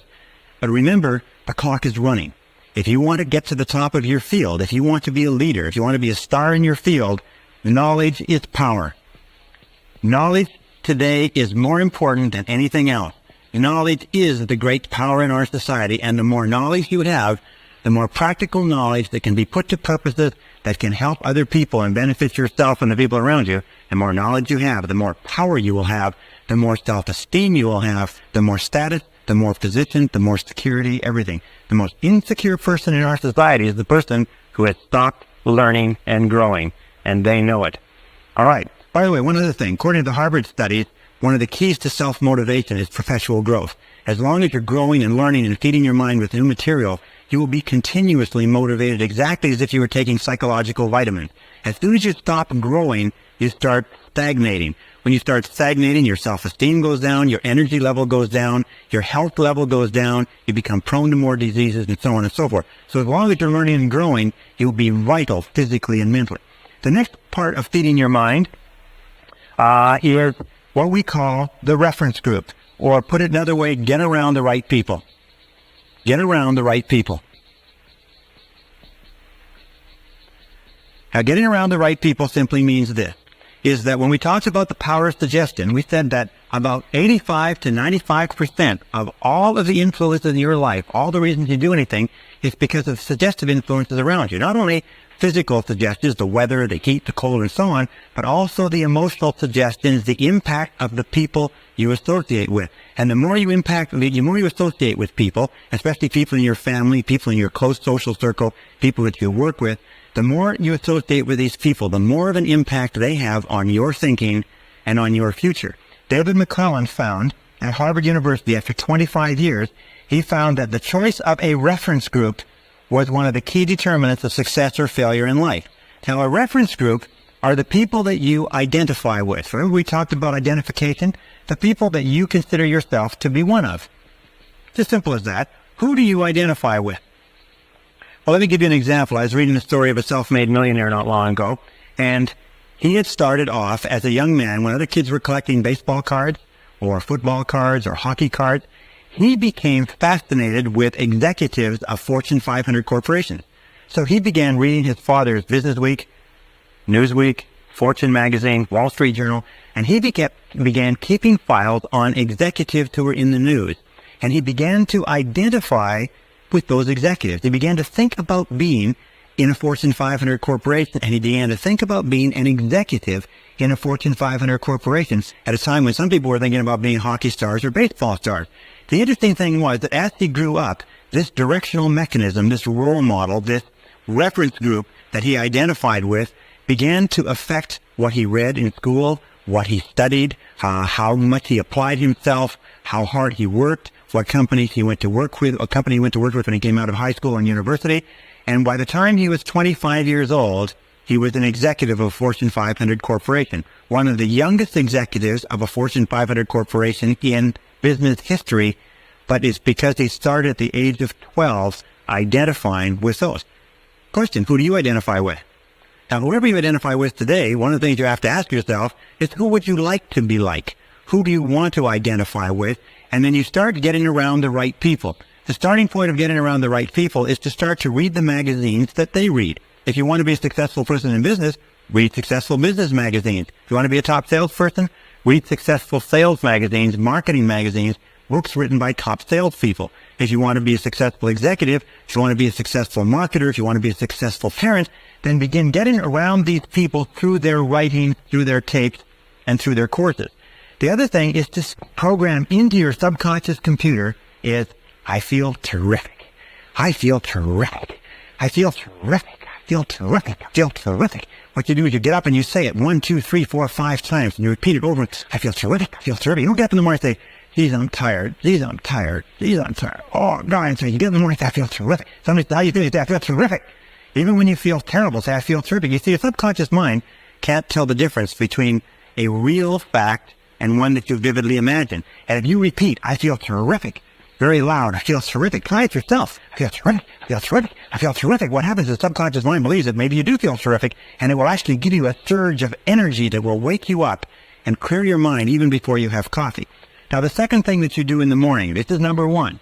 Second thing that you do to start your day off well is to read for 30 to 60 minutes. Get up early enough to read for 30 to 60 minutes in something that is motivational, something that is inspirational, something that is educational, something that uplifts your mind. What we call mentally will go better. And the third step is review your goals every morning. Review your goals every morning.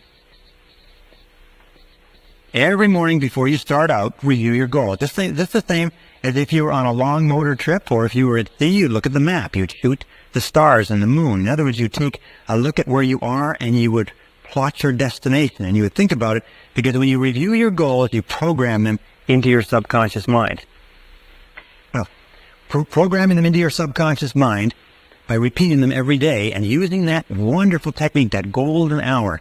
I learned this many years ago, and I've been absolutely astonished. Those 3 points: wake up in the morning, that feels terrific.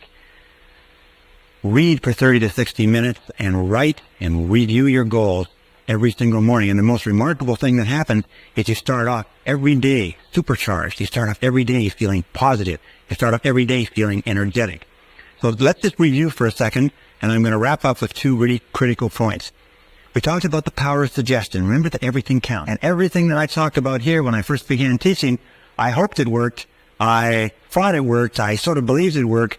But now I know it worked. Having taught it, I've internalized it. Having internalized it, I have seen examples of every single bit of this. Back everything that you do with confident expectation. An attitude of confident expectation is the mark of the truly healthy personality. Remember we talked about the power of expectation? An attitude of confident expectation means that you confidently expect good things to happen. You have an attitude of positive self-expectancy. You become what W. Clement Stone calls an inverse paranoid. An inverse paranoid, as you know, a paranoid is a person who is convinced that the world is out to get him, that the whole world is conspiring to get him. An inverse paranoid is a person who is convinced that the world is conspiring to do him or her good. So become an inverse paranoid. Be absolutely convinced that the world has got a plot out there. It's plotting to do you good. It grows and grows and grows, and eventually it gets to the point where you absolutely believe that you earn $50,000 a year. And if somebody were to wake you up at 3 o'clock in the morning, give you a second, how much do you earn? Say $50,000 a year, even though still at this point you've never earned more than $27,000 in your whole life. Now, this is the way all our beliefs change. We start off with where we are now. We look at where we want to be in the future, and we begin to feed our mind with new mental food consistent with where we want to be. As we feed our mind with that new mental food, we start off with a lot of disbelief and skepticism. As a matter of fact, your skepticism and disbelief is the biggest obstacle to your success. But as we repeat it over and over again, as we continue to work on ourselves and to work on the situation, we begin to believe more and more that it's possible. We begin to impress the possibility of it deeper and deeper into the subconscious. Now, in propaganda, this is called the big lie. The big lie theory was the discovery that if you repeated anything over and over again often enough, that even the most intelligent person would come to believe it. With regard to your life and to my life, this is called the big truth. The big truth is that you can be, have, and do anything that you want if you want it badly enough and are willing to make the effort. That anything that you can hold in your mind on a continuing basis, you can be, have, or do.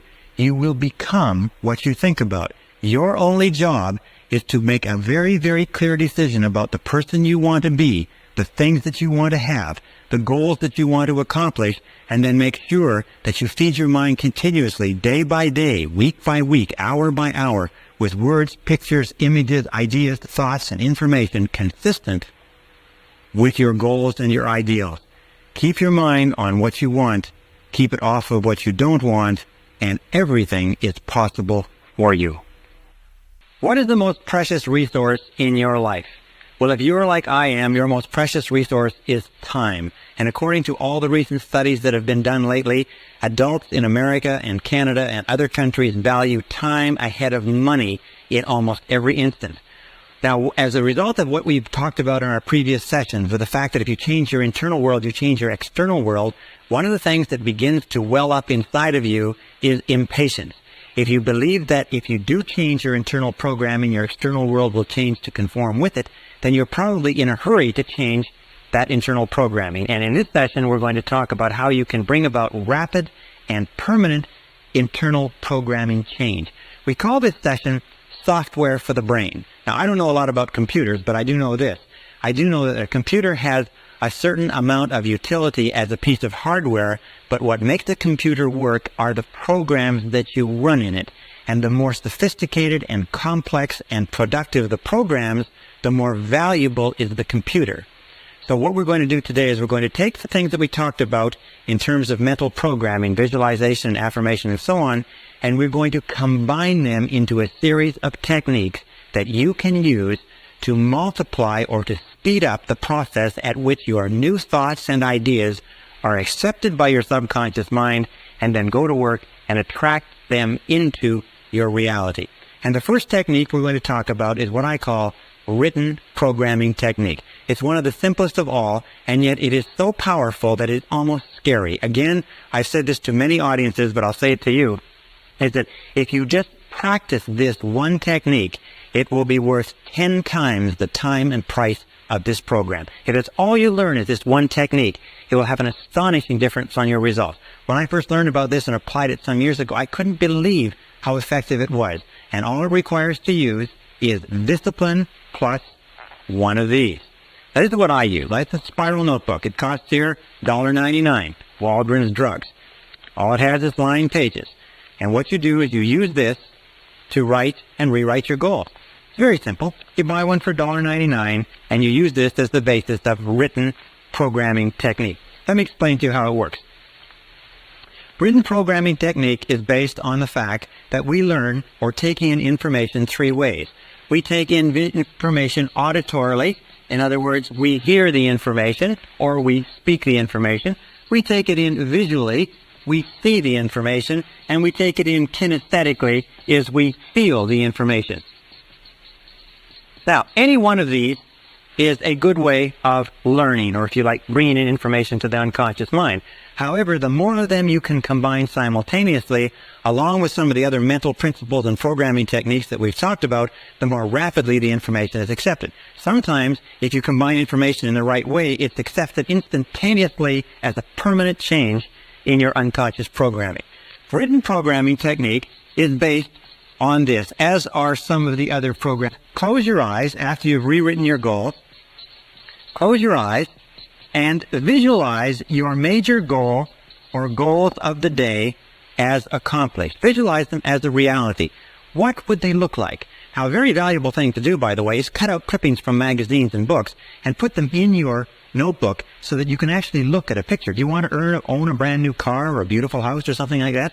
Well, then get a picture of it and make a very clear picture so when you write out the goal, you can look at the picture and then close your eyes and feed that picture into your subconscious mind. And then the third part, which is most important, is imagine the feeling of pleasure you would have. Imagine the feeling of pleasure you would have if you already owned it. Just imagine that it is already a reality.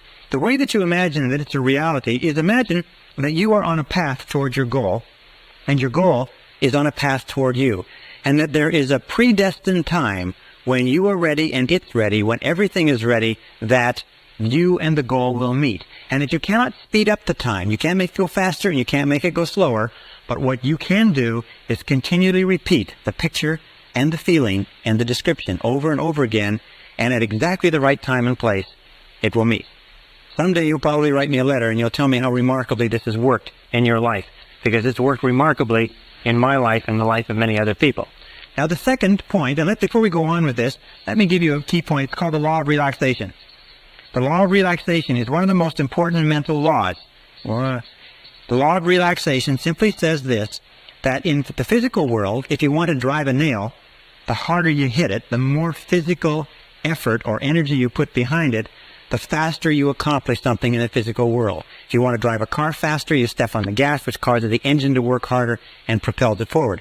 However, in the mental realm, it's exactly the opposite. The law of relaxation says that in all mental working, effort defeats itself. In all mental working, effort defeats itself. Think like this. First of all, visualize the perfect outcome. Visualize the perfect outcome.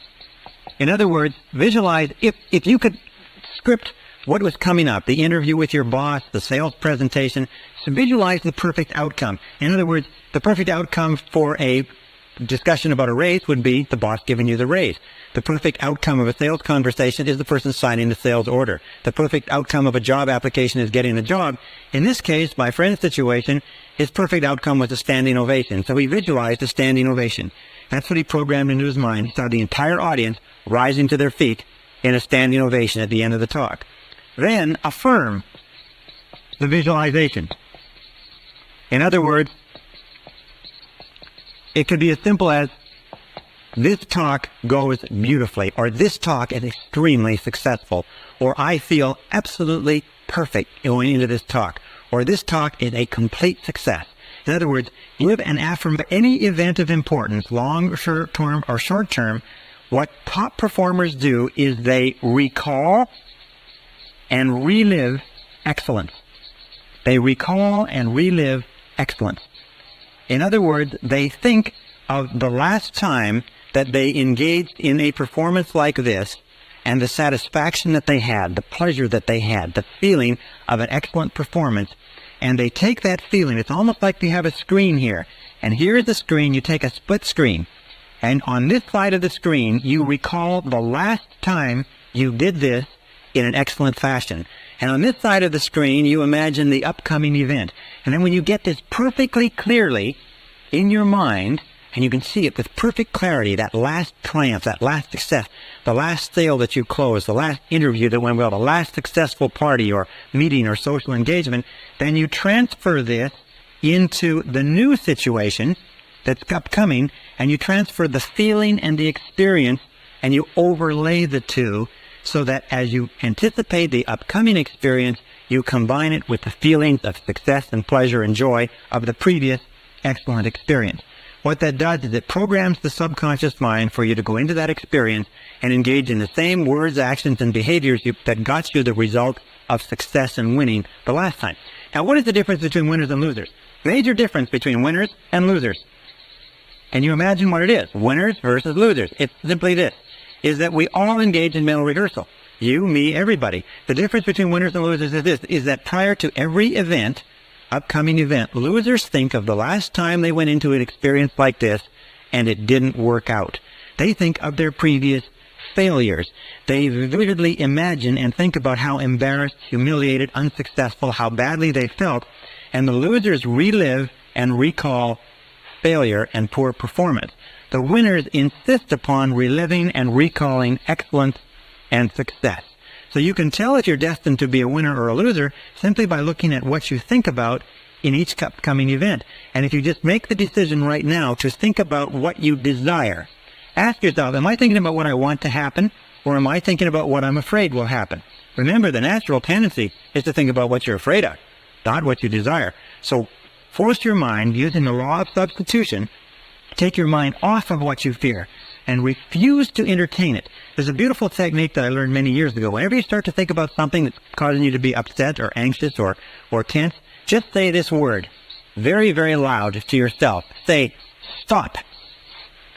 Stop. It's very much the same as knocking the side of a record player and joking the needle off the record player, or slamming on a tape recorder, or shouting at a person who's saying something. Just say, stop. And what it will do is temporarily, it will stop your mind. And as it stops your mind, then switch your attention onto what you desire.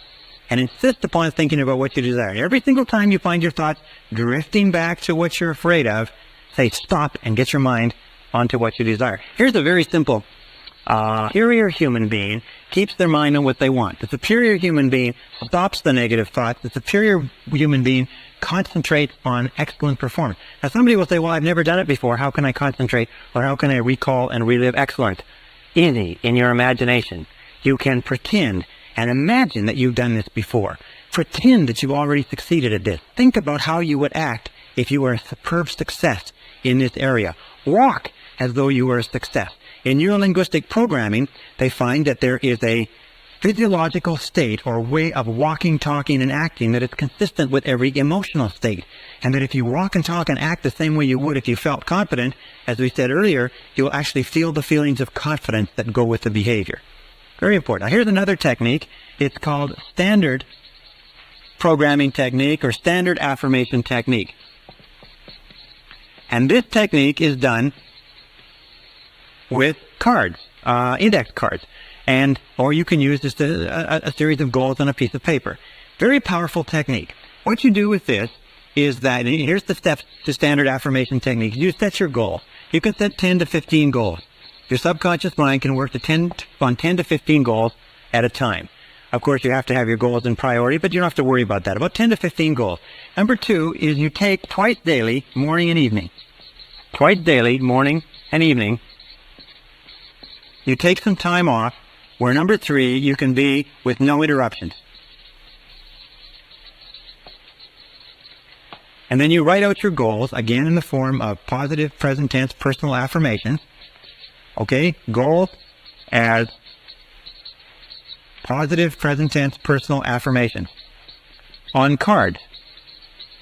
Now many people advise that you use index cards so that you can slide the cards back and forth like this. And just put one on top of the other and write your goal in very, very large, clear letters so that the subconscious mind can see the goal with crystal clarity. They proved to him that he was brilliant. The reason he didn't pay attention in school was not because he didn't have the intelligence, but because he learned everything the first time it was mentioned, and he was totally bored. You find that many people are far smarter than they realize but as a result of previous experiences, their self-concept has them functioning at levels far below their intelligence, and that is true for you in almost every single case. Now, another important point is learning ability is malleable. Learning ability is malleable. What does that mean? Well, malleable means it can be shaped. It can be bent. It's like a metal that can be bent and pounded. Learning ability is malleable in that you can learn to learn. Wonderful thing is human beings are learning creatures. You can learn to learn whatever you want. And the more you learn, the more we have found, the greater capacity you have to learn. Is that learning ability is like a muscle. The more you stretch it, the more you use it, the greater its capacity becomes. That the more you learn math, the more capable you are of learning history. The more you study philosophy, the more capable you are of learning psychology. That your capacity to learn expands as you learn any subject. Now, there's another important point, too, with regard to learning, is that if you want to earn more, you have to learn more. If you want to earn more, you have to learn more. This is one of the most important, simple, trite little expressions that you'll ever hear, is that we live in a knowledge-based world, and your external world of earnings will be a direct reflection of the amount of useful knowledge that you take in. So if you're like me, you're probably impatient, and you probably would like to know how to learn more faster so that you can earn more faster, and that's what we're going to talk about. A third point, by the way, is a direct relationship between longevity and learning. Is that we find that the more active your mind is, the longer you live. That whenever you see cases of people beginning to develop senility in their early 60s, you see an example of a person who stopped reading a long time ago and started watching a lot of television. Senior citizens in America watch an average of 7 hours of television per day, sitting deeply relaxed when we're daydreaming, if you like, or prior to going to sleep, we drop into this level. Just below the alpha level is what is called the theta level. The theta level is 5 to 7 waves per second.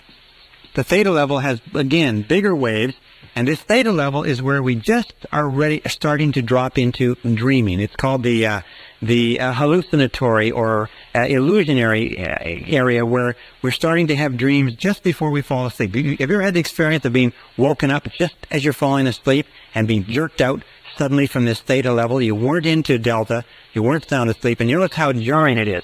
But what Lozana found was the alpha theta level, this level in here, is where we do our best learning. And that when we are learning at this level, our ability to learn is dramatically increased. And just below theta is delta, and delta is 1/2 to 4 waves per second. And these are long waves, if you like. Now, of course, below half a wave per second, you are no longer working. As a matter of fact, the cessation of brainwave activity on an electroencephalogram is one of the clinical definitions of death. Now, what Lozana tried to do was he said, would it be possible to bring people down from beta, where they're awake, into this alpha theta level and somehow activate the right and the left brains so that they work simultaneously? And he came up with a method using music and relaxation. And he began his experiments back in 1965-66 in Bulgaria. One of the most interesting experiments, they started off with language. And the language he chose was the language of French. Now, if you were to take a French course at your local university as an adult, you would be expected in a 3-hour period, and 3 hours seems to be the ideal study period for a language. You'd be expected in 3 hours to learn approximately 25 to 40 words. And you'd be expected to have a retention level up until the final exam with due study and so on of about 80% and maybe less. As a matter of fact, what Lozana found, he said that most of the ways that we learn in our society are so inefficient as to be deplorable, and that the average person who gets a university degree in our society after 4 years and $25,000 to $50,000 of expenses forgets 80 to 90% of everything they learned at the university before the summer after the university final year is over. As a matter of fact, as much as 80% is lost in the first 30 days. It was been postulated by a couple of university professors, if you want to clear out most of the universities in the country, very simple way to do it, is call everybody back 48 hours after final exams to rewrite without notice. And you would find that the traditional way of learning, which is to cram the brain with as much information as possible and to rush into the exam room and regurgitate the information onto the exam and then go back and recover and do it over again, this way of learning is so inefficient that almost all the information we take in that way is lost completely. That's why if you took a language course in school and then you ever went to one of the countries where they spoke the language, you found that you probably couldn't remember more than 3 or 4 words and even know what you had wrong. Well, so Lozana decided to use music and relaxation, and this is what he did. Under very closely controlled conditions, he brought in 60 students. These 60 students were drawn from a variety of occupations. None of them had any knowledge of French at all. They were very closely monitored and screened by people who were not favorable toward this experiment. So it was very rigorously controlled. In 1966, he brought in these 60 people, and he felt that he would have to greatly increase the average level of learning in order to get approval for the establishment of his Institute of Suggestology. The Institute of Suggestology and Suggestopedia was subsequently set up in Sofia, Bulgaria. What he did is he took these people, and we had 60 people, and his goal was to get them to 150 words per session, 100 to 150 words per session with higher levels of retention. What they did is they brought them in, they played gentle, relaxing music, they turned down the lights, and they read them the words on cards with the French on one side, the Bulgarian on the other. And as they read them the words, the students repeated the words in a deeply relaxed state, and they brought them up to a state of full awareness and reviewed the words and then tested them on it. They found from the very beginning 3 sessions. First of all, review in aware state. Second of all, listening to the words in deep relaxation. Third of all, review in an aware state again. They found that from the very first session, they were getting 98% retention. In testing at the end of each session, they were remembering 98% of what they learned. They conducted this experiment for 6 weeks, and every single student in the class got up to a 98% retention rate with no experience in the language at all. Now, before they disbanded this experiment in 66, he called for volunteers and got 15 more. 15 of these students volunteered. They said, would it be possible to learn 500 words in one day. Well, they came in on a Saturday. They worked all day because nobody in recorded history had ever learned 500 words in a day. And at the end of the day, they tested out at 98% retention on 500 words. Now, an interesting point is that many of these people were suffering nervous disorders. As a matter of fact, 40% of them were drawn from the registers of psychologists and psychiatrists. And after this 6-week learning period, learning 150 words a day, almost every one of them was completely better. That there was no stress in this type of learning, that it was very, very relaxing, that they found that it cleared their minds and they felt wonderful afterwards, as opposed to our current way of learning, which is so stressful and so tense and so competitive. They found that after this 500 words, at the end of the day, everybody felt great. There was no stress, no fatigue, nothing. Well, he said, let's see if it's possible to increase this before we disband the experiment. And he called back 12 of the students, the best learners. 2 weeks later, they got together to see if they could learn 1,000 words in one day. 1,000 brand new words in one day. The result of it was that at the end of the day, they were able to learn the 1,000 words and test out at 98%. Interesting, later on, about 6 months later, they brought these students all back to see how much of the language they had retained with no opportunity to read in it, no opportunity to speak it.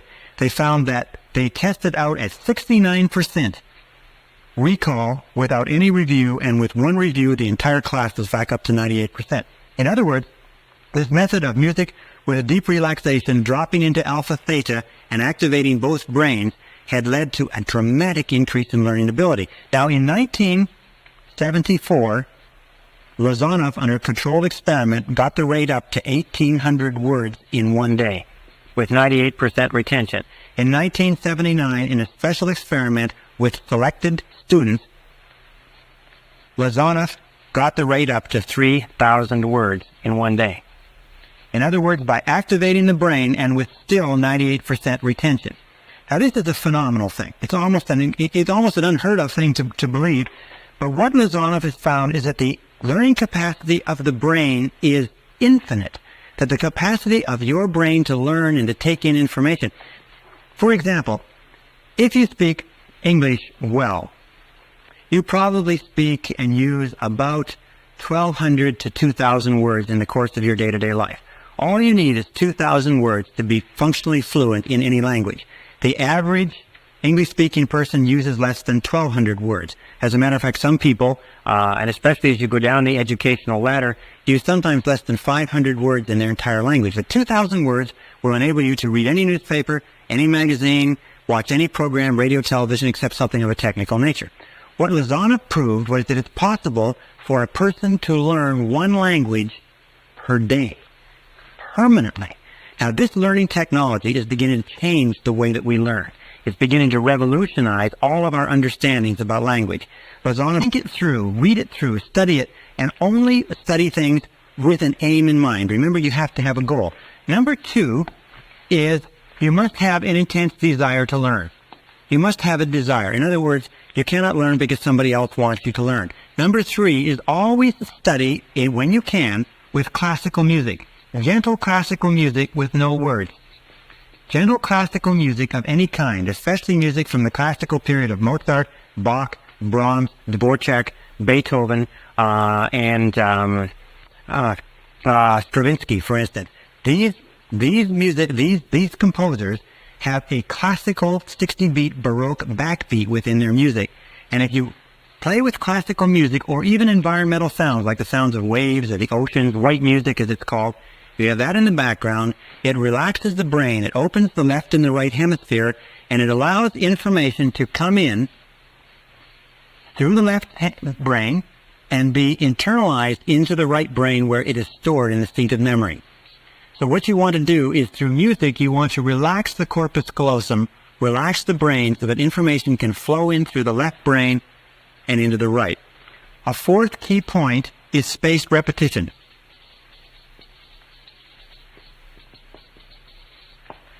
Spaced repetition is important. Now, some people say, why is it, or how is it that I can give a seminar like this all day without notes? And I sometimes do day after day after day of seminars without notes. I must have a great memory. I don't have a great memory. I just study all the time, and I use spaced repetition, and I review it over and over again.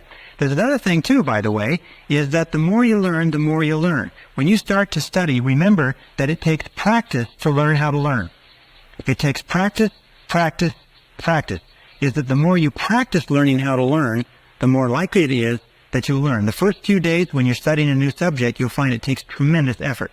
Now, here's another important point, and that is variety. Variety of stimulation is critical. The number of different ways that you stimulate your mind, different books, different magazines, plays, different exposures to different conversations, different subjects, and so on. If you bombard your mind continuously with stimuli that challenges your mind, you will find that you'll develop the capacity to learn and remember more. And number 7 is remember this. It's called attention span. Is the time when you learn the most is at the beginning of a period of study and at the end of a period of study. What does this tell you? It tells you that instead of studying or reading for a long period of time like this, say 2 or 3 hours, what you do is break it up and take several breaks so that you have a series of breaks. And you'll always remember what you learn at the beginning of the break, at the beginning of the period, at the end of the period, the beginning and end. So the more breaks that you can take, the more variety that you can put into your studying, the faster you'll learn. The key to remember this is that everything that you are or ever will become is going to be as a result of the information you take into your mind, the practical, usable information that you can take and use to bring about some kind of improvement in the world around you. If you want to earn more, you have to learn more. If you want to be happier, you have to learn more. If you want to realize your full potential as a human being, you have to learn more, which means read, study, and learn how to learn. And if you'll do that, you'll be amazed at how much of your mental potential you can release. The work of Georgy Lozanov in establishing the sciences of suggestology and Suggestopedia, which is the application of the power of suggestion to the process of learning, also have applications with regard to you and I in terms of reprogramming our subconscious mind. Is if we can learn a subject like French or English, if we can learn history or mathematics, if we can learn something very, very fast as a result of deep relaxation with music in a systematic, organized process, can't we also learn new belief systems? Can't we also learn new ideas, concepts, characteristics, qualities? Can we develop confidence, courage, the ability to earn more money, the ability to be better parents, better bosses, and so on, using the same techniques? Yes, we can. Now, over the years and over the centuries, over all the course of mankind, great mystics, great leaders, great religious teachers, great philosophers, and thinkers have found that by relaxing deeply, even without music, just relaxing deeply and meditating or dwelling on particular thoughts or ideas, whether it's a quality or a mantra or something else, deep relaxation and meditation on a particular thought enables us to internalize the thought. Let me talk about this for a second. The key is deep relaxation. Remember we talked about the law of relaxation that says the harder that you don't try, the better it works. In all mental working, effort defeats itself. Therefore, whenever you present new information to your mind in a state of deep relaxation, it is accepted far more rapidly. If you want to become a positive, outgoing, and enthusiastic, wealthy, influential, successful human being, you must change your mental programming so that your internal programming, your beliefs, your self-flows. Meditation is very, very healthy, restful, very refreshing, and many people have gotten into what is called transcendental meditation, which is really a systematization of the process of meditation, where you take a mantra and you sit down, close your eyes, relax, and you repeat the mantra. Now, what is a mantra? A mantra is merely a meaningless word. Dr. Herbert Benson at Harvard University found that if you just repeat the word one over and over again, that'll be good enough. In terms of closing your eyes, repeating the word one, each time you exhale, you'll drop into a state of meditation in a matter of a few seconds, even if you've never done it before. Now, meditation is very healthy. What does it do? It relaxes the whole body. It relaxes the mind. It integrates the personality. It causes you to feel more calm and more assured. It lowers your flash point in that it causes you to be more self-assured and less likely to get angry, to get tense. It causes you to sleep better at night, causes you to digest better, it causes you to achieve your goals better, and so on. So meditation or deep relaxation is an essential part of you achieving your potential. Sometimes people say, I don't have the time to do this. Whenever you don't have the time, that's the time when you have to do it the most. Anything that takes you into a state of deep relaxation brings you down to the point where your mind can function in the levels of alpha and can integrate your personality. There's a whole science called the science of psychosynthesis that says that meditation on any subject actually synthesizes and integrates and brings together the mind. Well, what Lozanov also found that if you combine relaxation with music, and this is the second part, you can accelerate the process. That when you play gentle music, when you are in a state of deep relaxation, you actually go deeper into relaxation, your mind relaxes even deeper, and as a result, you function better.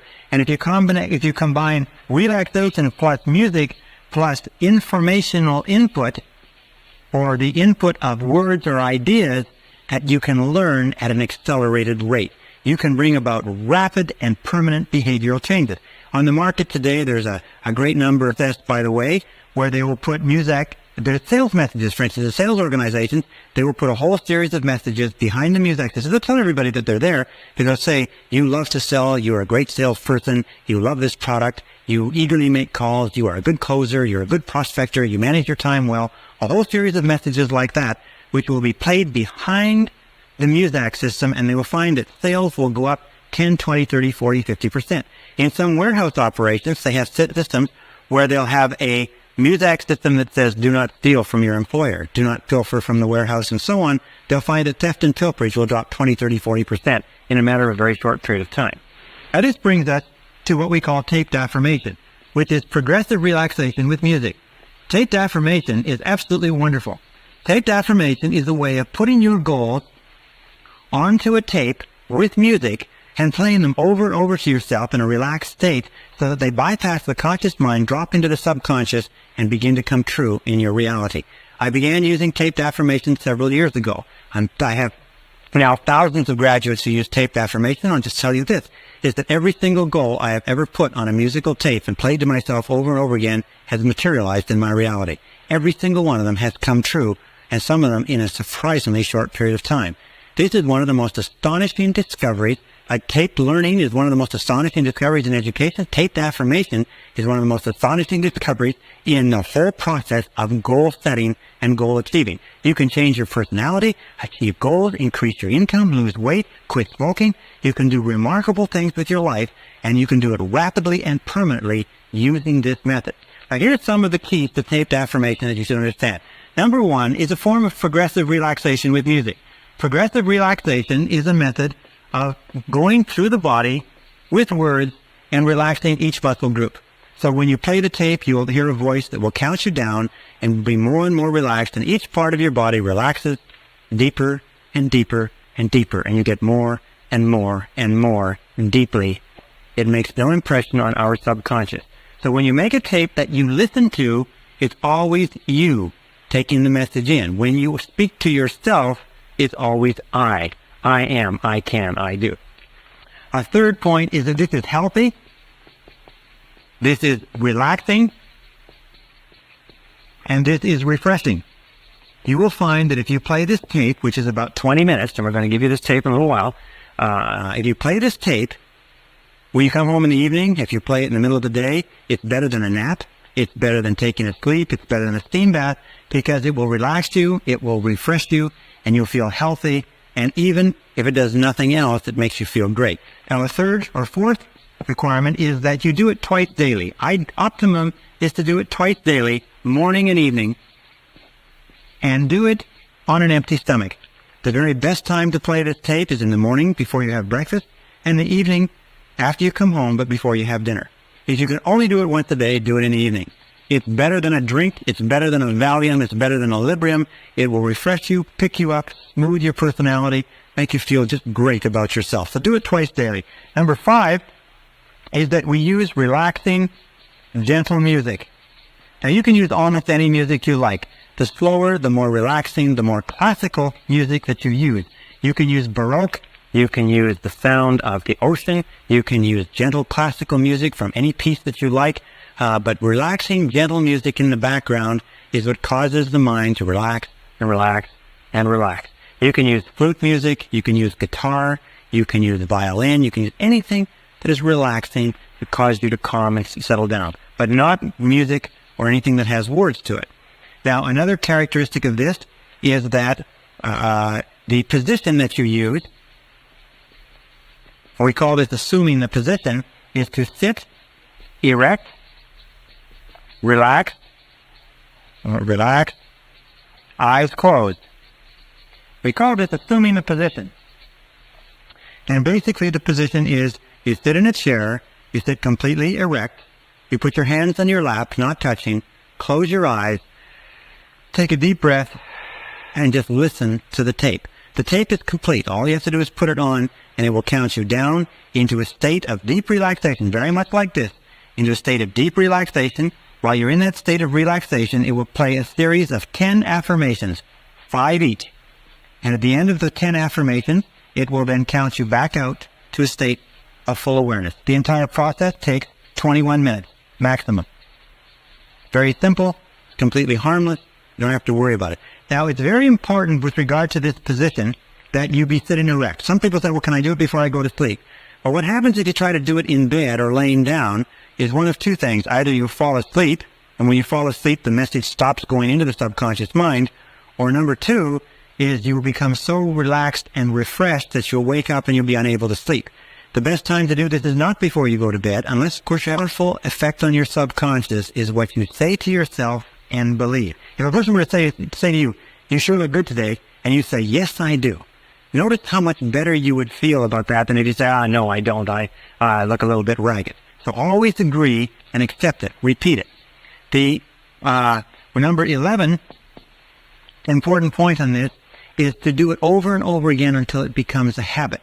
Put your own affirmations. Take your own affirmations with regard to your goal.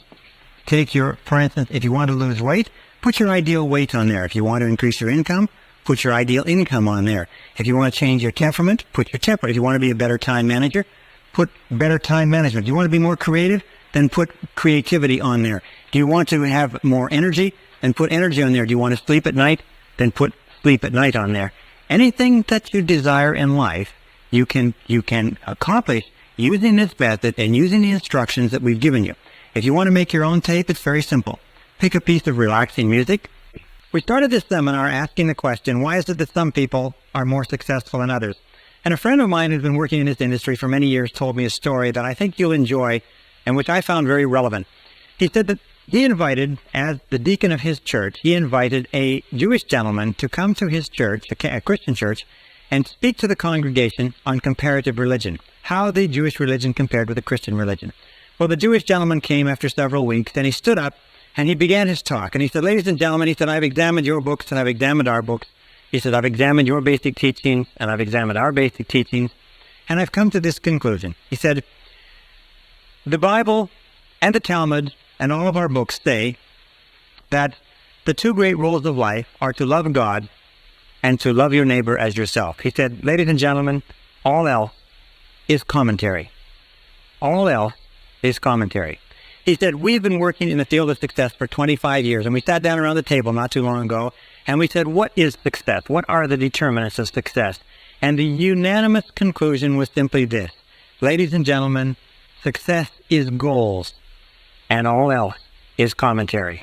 Success is goals, and all else is commentary. And I don't think there's anything that you'll ever learn that is truer than that. During the course of this seminar, we've talked about many different laws, the law of attraction, law of correspondence, law of belief, expectation, and so on. But you find that the only way to utilize all of those laws, or the easiest way to utilize all of those laws, is just to simply set a goal. When you set a goal, what do you believe in? A goal. What do you expect to happen? A goal. What do you attract into your life? People and circumstances in harmony with your goal. What does the law of correspondence affect? Your outer world will harmonize with your inner world with your goal. What do you concentrate on? Your goal. What do you plant in your subconscious? Your goal. What do you use for the law of substitution? A goal. A goal makes it possible for you to bring to bear all the laws of the universe to help to make you successful without even thinking about any of the laws. That's why in every single study of successful men and women, you find intense goal orientation. And yet even knowing that success is dependent upon goals, crucial crucially dependent upon goals, we find that less than 5% of the population have goals at all. I once wrote a paper or an article for a newspaper, and the quote they pulled out of the newspaper was, "Those who do not have goals are condemned forever to work for those who do." If you don't have goals for your life, you're condemned forever to help other people achieve their goals. In fact, in 1953, one of the famous studies, in 1953 at Yale University, they did a survey amongst the graduating class of seniors, and they asked them, amongst other questions, do you have goals and have you made plans for their accomplishment? They found that only 3% of the graduating seniors of one of the most favored classes that ever graduated from an Ivy League college in America had goals. Well, they went back in 1973, 20 years later, and they asked them, amongst other things, how much money are you worth today versus how much you were worth in 1953? And they found that the 3% who had set goals at the beginning of their careers were worth more in financial terms than the entire other 97% put together. Now, this is a phenomenal accomplishment, but it is not unusual. As a matter of fact, every statistic that I've looked at in studying goal setting, and I have been a fanatic on the subject of goal setting for years, shows that only 3%, 1 in 30, has clear, specific, written goals with action plans for their accomplishment. Now, let me say this, is that the ability to set goals and the ability to make action plans for their accomplishment is the master skill of success. It is the master skill. It is the most important single skill that you can ever learn. And through the course of what we're going to talk about now, if you can learn to set and accomplish one major goal, it can be the most important thing that you ever discover. More important than math, more important than science, more important than computer technology, more important than sales skills is the ability to set goals. Because once you have set goals, you trigger 80% of the population has either a vague idea of what they want or no idea at all. And by the time this session is over, I'm sure that will be changed a little bit for you. Setting goals is the master skill of success. I think that goal setting should be taught in kindergarten and first grade and second grade, right up to every single year of school. There should be some module and some process of teaching young people to set goals. It would guarantee greater success, faster and easier in life than any other single skill that a person can develop. No matter how old you are, no matter where you are today, the sooner you learn to develop the master skill of success by practice and repetition over and over again until you become completely focused as a goal-achieving human being, the sooner you learn it, the faster you will accomplish great things in your life. Now, an interesting point, each of us has what we call a failure mechanism in life. The failure mechanism goes off automatically. The vast majority of people fail to live up to their potential. They fail to become everything they're capable of becoming, over 80%. And the failure mechanism is what we call the comfort zone. It's the tendency to fall into a comfort zone, to do what is easy, not to avoid making the efforts necessary to succeed. Now, this failure mechanism goes off automatically. From the time we are infants, we talked earlier about the pleasure principle. We always move toward what is pleasurable, what is easy, what is fun, what is enjoyable, and we move away from what is uncomfortable, what is difficult, what requires discipline, what requires effort, and so on. However, the only way to override this failure mechanism is by activating your success mechanism. And your success mechanism is triggered by a goal. Whenever you write out a goal, you override the failure mechanism. Whenever you think about a goal, you override the failure mechanism. You see, when you set a goal, it releases positive energy. It builds up drive and desire. It gives you persistence. It gives you clarity of thought. It gives you intensity of purpose, and it moves you forward towards your objective. The only way you can break out of the comfort zone is by setting goals that are progressively higher than anything that there were no really good goal-setting methodologies. And in this course, I'm going to teach you a goal-setting methodology that is absolute dynamite, considered one of the best goal-setting methodologies that anybody's ever seen. But if you don't know how to set goals, I can tell you how to set goals, to tell you to set goals all day, and it wouldn't do you any good. You can go through 12 to 15 years of school in our society and never get 1 hour on goal setting. Imagine 12 to 15 years. I have taken a postgraduate degree in business from a major university, and never once did they spend 1 hour talking about how to set and achieve goals. Never once did they discuss the master skill of success. Well, after this course, you're going to know how to set goals. So that won't be a problem. Now, the third reason why people don't set goals, and this is in order of increasing importance, is fear of rejection. The fear of rejection, as we talked about before. One of the most profound and powerful fears in our life is the fear of being criticized or ridiculed by other people. And every one of us, as children, when we were young, we said, I want to do this, I want to be a fireman, I want to go here, I want to go there. And we had somebody say, that's stupid, or you can't accomplish that, or don't be silly, or you're too small, and so on.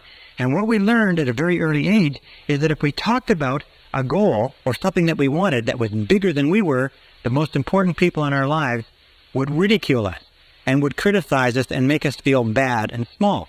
So unconsciously, we made a decision, if you want to get along, you've got to go along, so we don't talk about our goals. That way nobody criticizes us.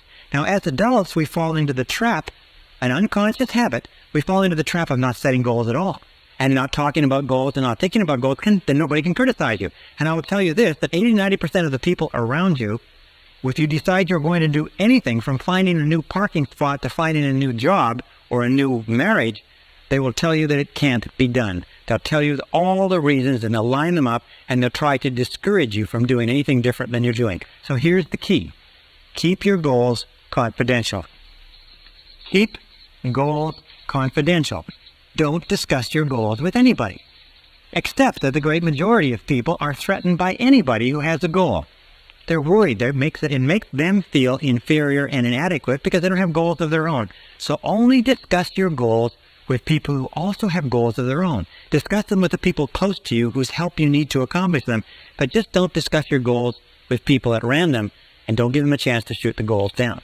Now, the fourth reason why people don't set goals. This is the top of the list. This is the worst of all. It's our old friend, our old enemy, if you like, fear of failure. The fear of failure is the number one reason why people fail in adult life. The fear of failure, the fear that I can't. I might lose my money. I might lose my time. I might lose my investment. I can't. It causes us to become tense and stressed. It causes our heart to pound and our stomach to churn. This fear of failure is the number one reason why people underachieve and fail in life. It's because the fear of failure holds them back from or disadvantage, as Napoleon Hill said in his book. There's a valuable lesson, an opportunity, or a benefit that you can find if you look for it. That successful people, leaders, are people who never use the word failure. They never think of the word failure. Thomas J. Watson, the founder of IBM, was once asked by a young man, he said, Mr. Watson, what can I do to be more successful? And Watson said, without hesitating, he said, double your failure rate. Double your failure rate. Why? That's because, let me put this down. It's because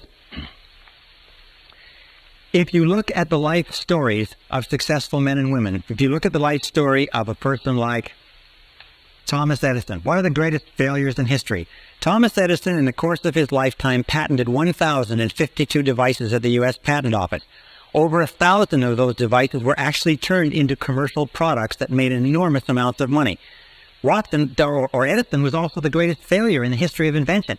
He failed 17,000 times to come up with a plant from which our life is getting worse and deteriorating. That just happens to be the fact. However, when we set goals, we can control the direction of change. And controlling the direction of change is the key to our success. So that everything that happens in our life is goal-directed. It is towards something that we want. It is toward improvement. It is in the direction of our highest ideals rather than random. See, nobody fears change if it's in the direction of something that they want. The only change that we fear is change that leaves us worse off than we were before. And this brings us to our second key concept in goal setting. It's what we call the area of excellence. Now, the area of excellence concept is very simple. What it says is that everybody has talents that rotate around the average. These are average talents. We are better at cooking, worse at math, better at communicating, worse at selling, better at speaking, worse at history, and so on. We all have talents, but it also says that every one of us has talents somewhere. What absorbs your attention completely? When you're working at it, when you're thinking about it, when you're reading about it, it absorbs your attention completely. Attention, interest, and absorption are the three keys to finding your area of excellence. And one of the most important responsibilities of adult life is to find your area of excellence. Because until you do that and commit yourself to it, you will never achieve your full potential. and everybody has an area of excellence. Now, the next key, number 3, area of excellence is number 2. The next key is what we call acres of diamonds.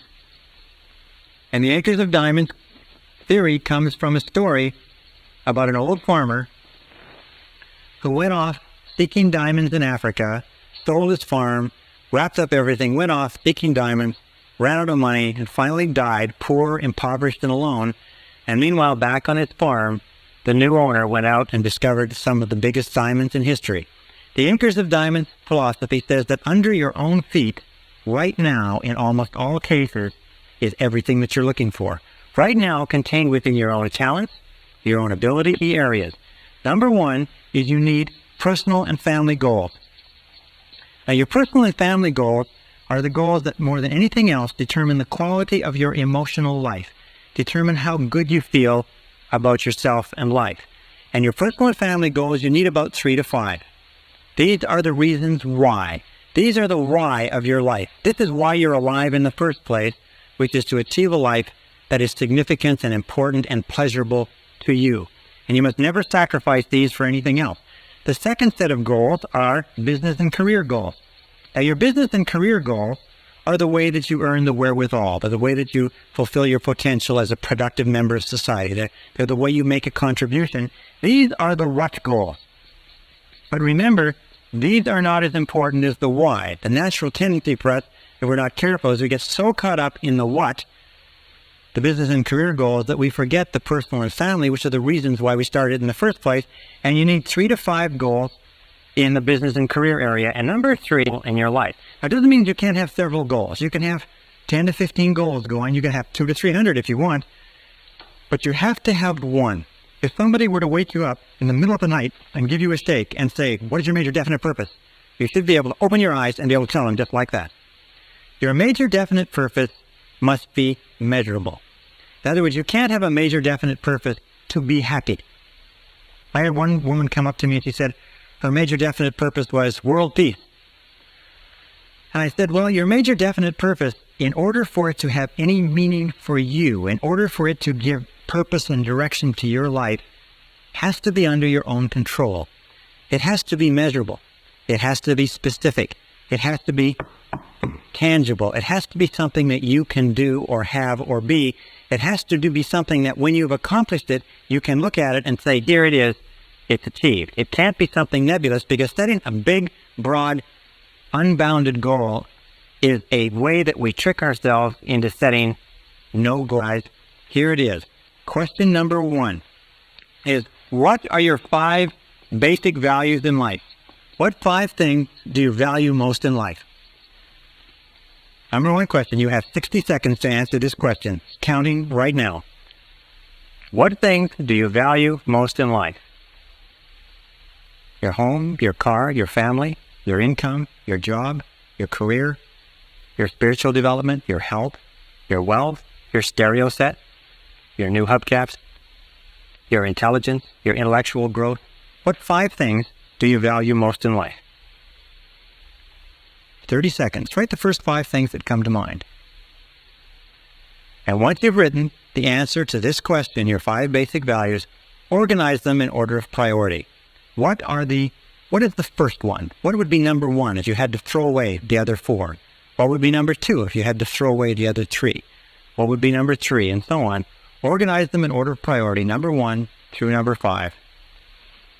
Right? 5 seconds. 4, 3, 2, 1. Question number 2 is, write your 3 most important goals in life right now. You have 30 seconds. Write your 3 most important goals in life right now. Counting. 25 seconds left. Write the first 3 goals that pop into your mind. If you can't think of anything else, write money, money, money. But write the first 3 goals that pop into mind, quickly. Okay, 10 seconds. This is an easy question. 5, 4, 3, 2, 1. Question number 3. You have 1 minute. What would you do? How would you spend your time if you found today that you only had 6 months to live? How would you spend the last 6 months of your life if you only had 6 months to live? Remember, we said before that your external world will always be a representation of your internal world, and that your internal world is made up of your beliefs, your convictions, if you like. Another word is faith. It's what you believe or what you have faith in deep down inside. There's a great talk by Reverend Ike where he talks about fascination, and he says that what you are fascinated by becomes your reality because you are drawn toward it and it is drawn toward you. What you believe in, what you have faith in, what interests you, what draws you, what fascinates you is critical. And another word is conviction. You have to believe that it is possible for you to accomplish the goal. You have to believe that it is possible for you to achieve it. For that reason, it's very important that you make your goal believable. Many people, when they learn these new ideas about goal setting, they make a mistake. They think, wow, I'm going to go out and I'm going to make $1 million in a year. And the fact of the matter is that $1 million, if you're making whatever you're making now, to jump to $1 million in most cases is so big that your conscious mind rejects it as being illogical, not acceptable, impossible. And if your conscious mind rejects it, it never gets to the subconscious mind. Remember, your subconscious mind can only accept as a command something that you totally believe in the conscious mind. So make it believable and make it achievable. It's better to set a smaller goal at first and accomplish that, and then a larger goal and accomplish that, and then a larger goal and accomplish that. For instance, 2 examples. If you want to lose weight, don't say I'm going to lose 20 pounds or 30 pounds. Lose 5 pounds. You see, 5 pounds you can believe. You can get your mind around 5 pounds. If you want to increase your income by 50%. Question mark plus. Increase your income by 50%. If you're earning $10,000 a year, say, my goal is to earn $15,000 a year. I earn $15,000 per year. You can get your mind around 50%. That's less than 4% a month compounded. You can get your mind around 5 pounds. And as you begin to move your income up or begin to move your weight down, then adjust the goal and make it 5 more pounds. Make it 50% more and so on. But keep your goals believable. According to the work at Harvard University, your goals should have a 50-50 probability of success. 50-50 probability. And each goal should be aimed at what is called your next step. Your next logical step on the road to accomplishment. So if you want to run a marathon and you never run before, the first thing is to run a mile. And run a mile without pain. And then run 2 miles and then run 3 miles. But to go from 0 to running a marathon has been found to be a self-defeating exercise. It'll actually hurt you more than it will motivate you. Remember, in order for a goal to unlock the motivational capacity that lies within you, you must be able to believe that it's possible of accomplishment. So better to set it lower to start with and then raise the standard than set it so high that it defeats you right at the beginning. Number 3 is write it down. Now this is very important because most people don't write their goals down. Only 3% of the population have written goals. Only 5% have goals at all. Only 3% have written goals, and I venture to say that probably you don't have any written goals either. And if you do have written goals, you probably don't have them written out in any detail. Write the goals down. Remember the reasons why people don't set goals. One of the reasons why they don't write the goals down is that when you write a goal down, you make it concrete. Suddenly, your subconscious wakes up and says, ha, you mean business. When you don't write it down, you are avoiding making a commitment. Unconsciously, the reason why people don't write their goals down is because of the fear of failure. The reason they don't write their goals down is they don't want to make a commitment to it. You see, if you never write it down, then nobody can ever tell you you didn't accomplish it. If you don't write it down, well, then you're not really locked into anything. You keep your options open, if you like, and you go on to fail and underachieve in life. All the successful people have written goals. And if you want to be successful, you really have no choice. So write the goals down, make it concrete, make a commitment. A 100% commitment to accomplishing your goal will do more to drive you towards your goal than you can possibly imagine. Now, when you write it down, make it clear. Don't make it fuzzy. So don't say, I want to be happy or I want to be rich. Make it clear. Make it specific. If you want to earn a certain amount of money, make it a specific amount of money. Make it after-tax dollars.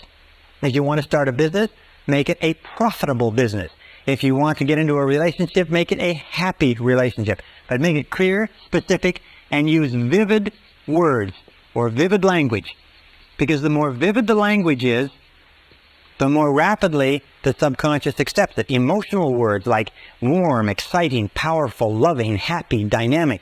These are the kind of words that drive the goal into the subconscious mind. It's absolutely essential that it be a written goal. This is, by the way, where the winners part from the losers, because the losers always have a reason not to write out their goal. Number 4 is ask yourself this critical question. Why do you want it? Why do you want it? This is one of the most important of all questions because it will answer 3 things. First of all, it will make sure that it's your goal and not somebody else's. Second of all, it will intensify your desire because the more reasons that you have, these are what is called your reasons why. Your reasons why in most cases are more important than the goal itself. The goals can change. The reasons why stay the same. Do you want it because it will make you happier, healthier, more popular? Do you want it because it will fulfill your deepest needs? It will give you a sense of meaning and purpose in life? Why do you want it? You see, if the more reasons you have to want something, and if you make a list of them, list the reasons. The more reasons you have, the more desire you'll have, because reasons are the fuel in the furnace of achievement. Reasons are the fuel in the furnace of achievement. The more reasons you have for accomplishing something, the more likely it is you'll accomplish it. For instance, if you say, well, I like to earn $50,000 a year, or $30,000 or $100,000, doesn't matter. Person says, why? And if you just say, well, just so that I can earn that kind of money, it has almost no motivating power. But if you say, so I could get a car, so I could take care of my family, so I could take my wife or my husband on a trip, so I could buy things for my children, so I could change my wardrobe, get a different house, buy a different car. The more things that you list under there, the more likely it is that you're going to accomplish it. Because when you list your reasons, you intensify your belief, your faith, and your conviction that it's possible. Number 5 step in goal setting is to analyze your position. Analyze your starting point. Now this is important because in analyzing your starting point, you know what your next step is. When we say analyzing our starting point, what do we mean? Well, let me give you a couple of examples. In analyzing your starting point, you have to ask yourself, what are your strengths? What are your basic strengths and what are your basic weaknesses? What is it that you need to learn? What is it that you need to improve? You see, before you accomplish any big goals, major efforts are necessary. Before you bring about any major change in your life, you're going to have to bring about major changes in you. Before you accomplish anything extraordinary, you're going to have to do a lot of ordinary things. So you have to ask this question. If you want to lose weight, what's the first thing you do? Is you weigh yourself. If you want to increase your income, the first thing you do is you figure out how much did you make last year? How much you're making right now? And then if you want to increase your income and you're in the business of sales, then you say, how many calls am I making on a daily basis? How many closes am I making? What is my average sales volume? What is my average sale? How many of those do I have to have? How much do I have to increase it, and so on? If you want to build a bigger business, you analyze your starting point and you say, where am I in the marketplace? How am I fixed with regard to capital resources? How am I fixed with regard to manpower? How am I fixed with regard to market opportunities and credit? And you sit down and you do a very, very clear analysis, exactly the way a military commander would do a strategic analysis of his or her position before launching a major battle campaign. One of the big mistakes that people make in goal setting is they launch without taking the time to think through what their launching pad is. And when they find themselves driven back, if you like, or falling on their face, they don't have a foundation underneath it. So those are the 6 starting points. Determine what it is that you desire. The 5 starting points. Determine what it is that you desire, believe that you can accomplish it, write it down, determine the reasons why, analyze your starting point, and number 6, set a deadline. Set a deadline. You see, a goal without a deadline is not really a goal at all. A goal without a deadline is an exercise in self-delusion. So be very alert to that. Set a deadline on your total goal, and then set mini deadlines. Not many, but mini. So, if you have a 1-year goal, then set 12 one-month goals. Write 2 6-month goals, 4 3-month goals, 12 one-month goals, and then 4 one-week goals. Set many deadlines and establish a reward schedule. This is one of the most important findings in psychology is establish a reward schedule.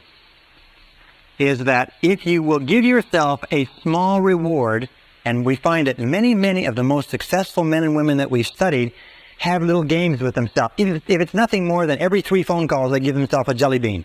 Or every 2 appointments that they get, they give themselves a cup of coffee or a walk outside. It really doesn't matter what it is, but establish a reward schedule so that every time you achieve a mini deadline or a mini goal on the path to your bigger goal, you give yourself a reward. And you'll find that people who have not been able to motivate themselves for years, if they have little rewards, one after the other, it is not enough to have a big reward at the end of the road.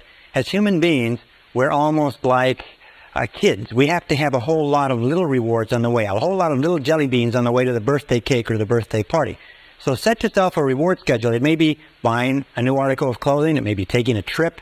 It may be going out to dinner. It may be anything that you like. You can have little rewards for small achievements, medium-sized rewards for medium-sized achievements, big rewards for big achievements. And make sure that that why is there, because it intensifies the desire, it keeps up your excitement and enthusiasm, and it unconsciously reinforces you and drives you forward into the next action. Step number 7. And this is where we come down into the planning step.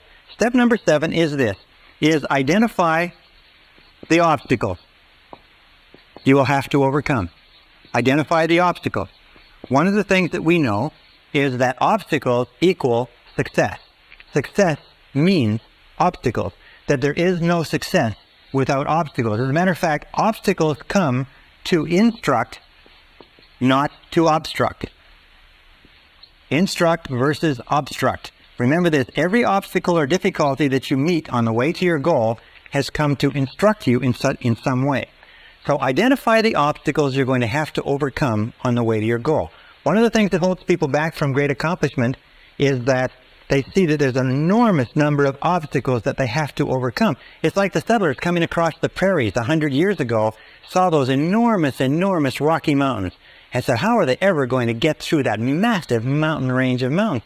Until some of the trappers and some of the scouts found that there were valleys that they could find that would lead them through the mountains. And all they needed was one valley through one set of mountains in order to be on the other side. So identify the obstacles and then list the obstacles. Ask yourself, what are all the things that are holding you back from accomplishing the goal right now? Why aren't you at the goal right now? You see, if there aren't any obstacles, it is not a goal at all. It's just an activity.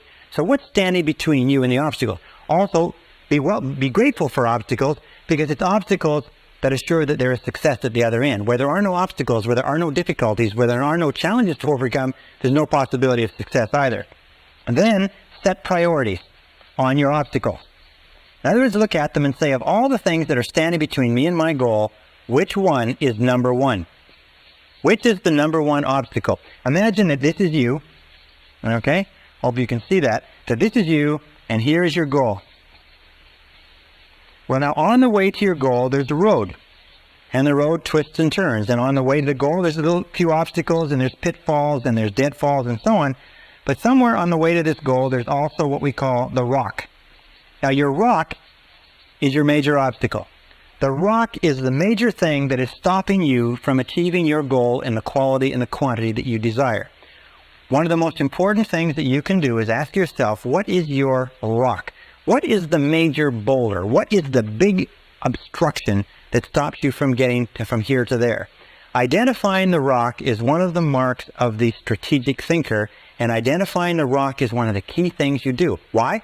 Because if you get rid of all of these other little obstacles on the way to the goal, the rock is still going to be there, and you're still not going to accomplish the goal. If you're not very careful, if you don't set priorities on your obstacles, you'll tend to work on a whole lot of irrelevant things and leave this rock undisturbed. However, the intelligent person focuses on the rock. The intelligent person says, this is the major obstacle, and they go to work on that rock. And they work day and night. They work as long as is necessary. There's a beautiful expression that says, swarm all over it. When you have a major problem, a major obstacle, a major difficulty that's in your way, swarm all over it. Concentrate all of your effort and attention. Work at it day and night, week in and week out, to get rid of it, because getting rid of that one obstacle will get you further towards your goal than getting rid of all of the other obstacles put together. So, in terms of your major definite purpose, what is your rock? What is your major obstacle? What's stopping you from going ahead? It could be internal. It could be lack of self-confidence. It could be self-doubt. It could be fear of loss. It could be a lot of things. That's quite normal. Or it could be external. It could be lack of money. It could be lack of information or knowledge. It could be lack of support from other people. It could be health. It could be a variety of things, but whatever it is, if you're determined to accomplish your goal, find out what it is and go to work to remove it. Now, number 8 is identify the knowledge you're going to require. Identify the knowledge that you're going to require. You see, we live in a knowledge-based society. There's no question about that. Is that no matter what it is that you want to accomplish, you're going to need more knowledge than you have now. The basic rule of life is that to a greater or lesser extent, you have gone as far as you can go in your life at this moment with what you now know. That's why I've emphasized so strongly the need for in continuous self-development, reading, learning, taking in new information, because you need more knowledge. Now, there's 2 ways that you can get knowledge. You can go out and get original knowledge, which is to read, research, and find it yourself, or you can get knowledge from other people. But in any case, identify the knowledge you require. What do you need to know? For instance, if you want to be successful in business, one of the things that you have to know is marketing and sales. If you want to be successful in your own business, the critical skill in entrepreneurial success is salesmanship. The critical skill in executive success is the ability to sell your ideas to others and to persuade others. So maybe what you need, maybe the critical knowledge you need is persuasion skills. Or it could be the knowledge that you need has to do with the law, has to do with accounting, has to do with technology. 2 points is set priorities on your knowledge. You see, when you set priorities and you determine what's the number 1 piece of knowledge that you need, what's the number 1 piece of knowledge that more than anything else can hold you back from accomplishing your goal. And you'll find that if you concentrate on the number 1 piece of knowledge, it's like the rock in terms of obstacles. The number 1 piece of knowledge, once acquired, will catapult you towards your goal. Whereas if you accomplish a whole lot of other knowledge, it won't help you at all. Now, finally, and this is the last part with regard to knowledge, is ask your way to success. Ask your way to success. This is one of the pieces of advice by a great success counselor is ask, ask, ask. What he said, and what every person who's ever studied this has said, is that this 3-letter word, ASK, is the key to your success in life. Ask the people who have the knowledge. If you need, hire the lawyers, hire the consultants, hire the specialists, hire the accountants. Ask your way to success. Find other people who are in your field. Find people who have the success. Find people who are experienced and go to them and ask. Why is it that people don't ask? Very simple reason. Most people are afraid of rejection. But the key to getting the things that you want in life is, first of all, you're going to have to learn it all yourself. Or second, is you can ask other people. And surprisingly enough, if you ask other people, they'll tell you. If you ask successful people what they did right, they'll tell you. If you ask successful people for their advice, they'll tell you. As a matter of fact, I was studying the life of a self-made millionaire, and he said, one of the keys to success in business is to become a negative thinker. And I thought that was astonishing, because I teach that you should be a positive thinker. And as I read on, what he said is, by that I mean is that once you come up with a great idea, take it to experts who can tear your idea apart, who can point out holes and weaknesses and flaws. Now, if you cannot plug the holes, weaknesses, and flaws, it probably means the idea isn't good enough. But if you are not willing to subject your idea to the scrutiny of critical people whose job is to find fatal flaws in something, then the idea is probably not good enough. So seeking out negative people, asking people their opinion, ask your way to success. Remember, in order to succeed, you need knowledge. You need more knowledge than you've got. You don't have very much time. You've got to get the knowledge the fastest, cheapest way possible. If necessary, buy the knowledge you require. Don't be cheap when it comes to knowledge. Number 9. Step in goal setting is identify and ask yourself, who is your customer? Who is your customer? This means that you have to identify the people, the groups, and the organizations whose cooperation you require in order to be successful. Who are the people? Who are the groups? Who are the organizations? You see, in life we have a very simple equation, is that everybody makes their living by satisfying or serving somebody. That you and me have a customer, and that we move ahead in life to the degree to which we satisfy our customer. So we are all in the business of customer satisfaction. Now, if you work for a company, your customer may be your boss. If you're a salesperson, your customer may be your boss on the inside and the person who buys your product or service on the outside. If you're a nurse, your customer is the head nurse. Whoever you are, there is somebody in your environment. If you have a business person and you have to expand, one of your customers is your banker. Another one of your customers is your staff, your employees. Another customer may be your family. But there are always people that you have to work with in order to accomplish your goals. Now, why should people work with you in order to help you accomplish your goals? There's only one way, and that is what we call the law of compensation. The law of compensation, which comes from Ralph Waldo Emerson's wonderful essay called Compensation, simply says that for every force in life, there's an equal and opposite force. We call it the law of sowing and reaping. But it says this, it says that you are always compensated in equal measure for what you do. In fact, it always says that you are compensated in more than equal measure. So if you sow good, you reap more good than you sowed. If you sow bad, you reap more bad than you sowed. The law of compensation says that as long as you are doing good things for other people will do good things for you. So you ask this question, and this is everybody's favorite radio station. It's called WIIFM. What's in it for me? WIIFM. What's in it for me? If you want to be successful in life, the most successful people are what are called go-givers, as opposed to go-getters. Go-givers are people who are always asking, what can I do to please my customers? What can I do to give value? What can I do to earn their cooperation and their help to accomplish my goal? They're always trying to put themselves on the side of this law of compensation, knowing that if they put in, they'll get out. All the best companies in America or Canada, anywhere in the world, are built on the law of compensation, built on the law of sowing good seed and reaping good harvest. All unsuccessful laws or all unsuccessful individuals and companies are built on the premise of taking as much as you can get, putting in back, or as little as you can put in. Now, a second law, which ties in with this, is what is called the law of service. The law of service says that you will always be rewarded in life in exact proportion to the value of your service to other people, to your customer, whoever your customer or customers are. The law of service says that your returns will always equal your service. That if you want to increase the value of your returns, you have to increase the value of your service. But it also says this wonderful thing, is that the great satisfactions in life, the great joys that you will enjoy in life will always come from serving other people. It'll always come from doing a good job, from contributing something of value to others. And the more work you do on yourself to increase the value of your contribution, the happier you will be and the bigger your rewards will be. It also triggers the third law, which is the law of return. The law of return says that whatever you put in terms of service, you will get back in terms of return. And it brings us to one more law, again from Napoleon Hill, called the law of overcompensation. The law of overcompensation, to me and to many people, is the key to success in life. And it simply says this. It says, always do more than you're paid for.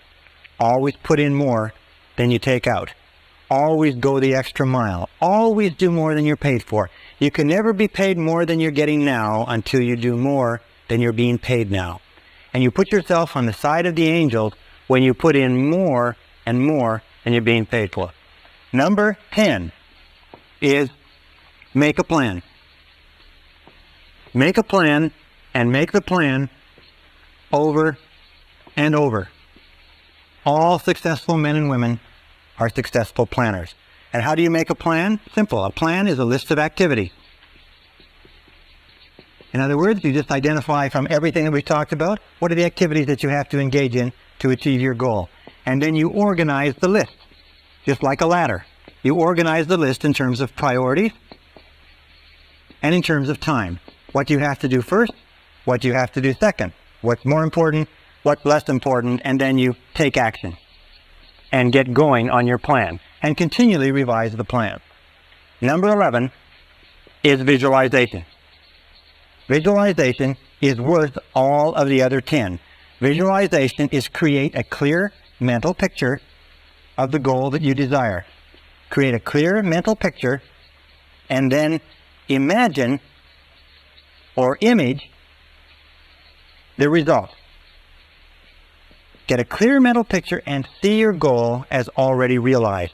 See it as a reality and play that picture over and over again on the screen of your mind. Play that picture on the screen of your mind until you can see it with perfect clarity.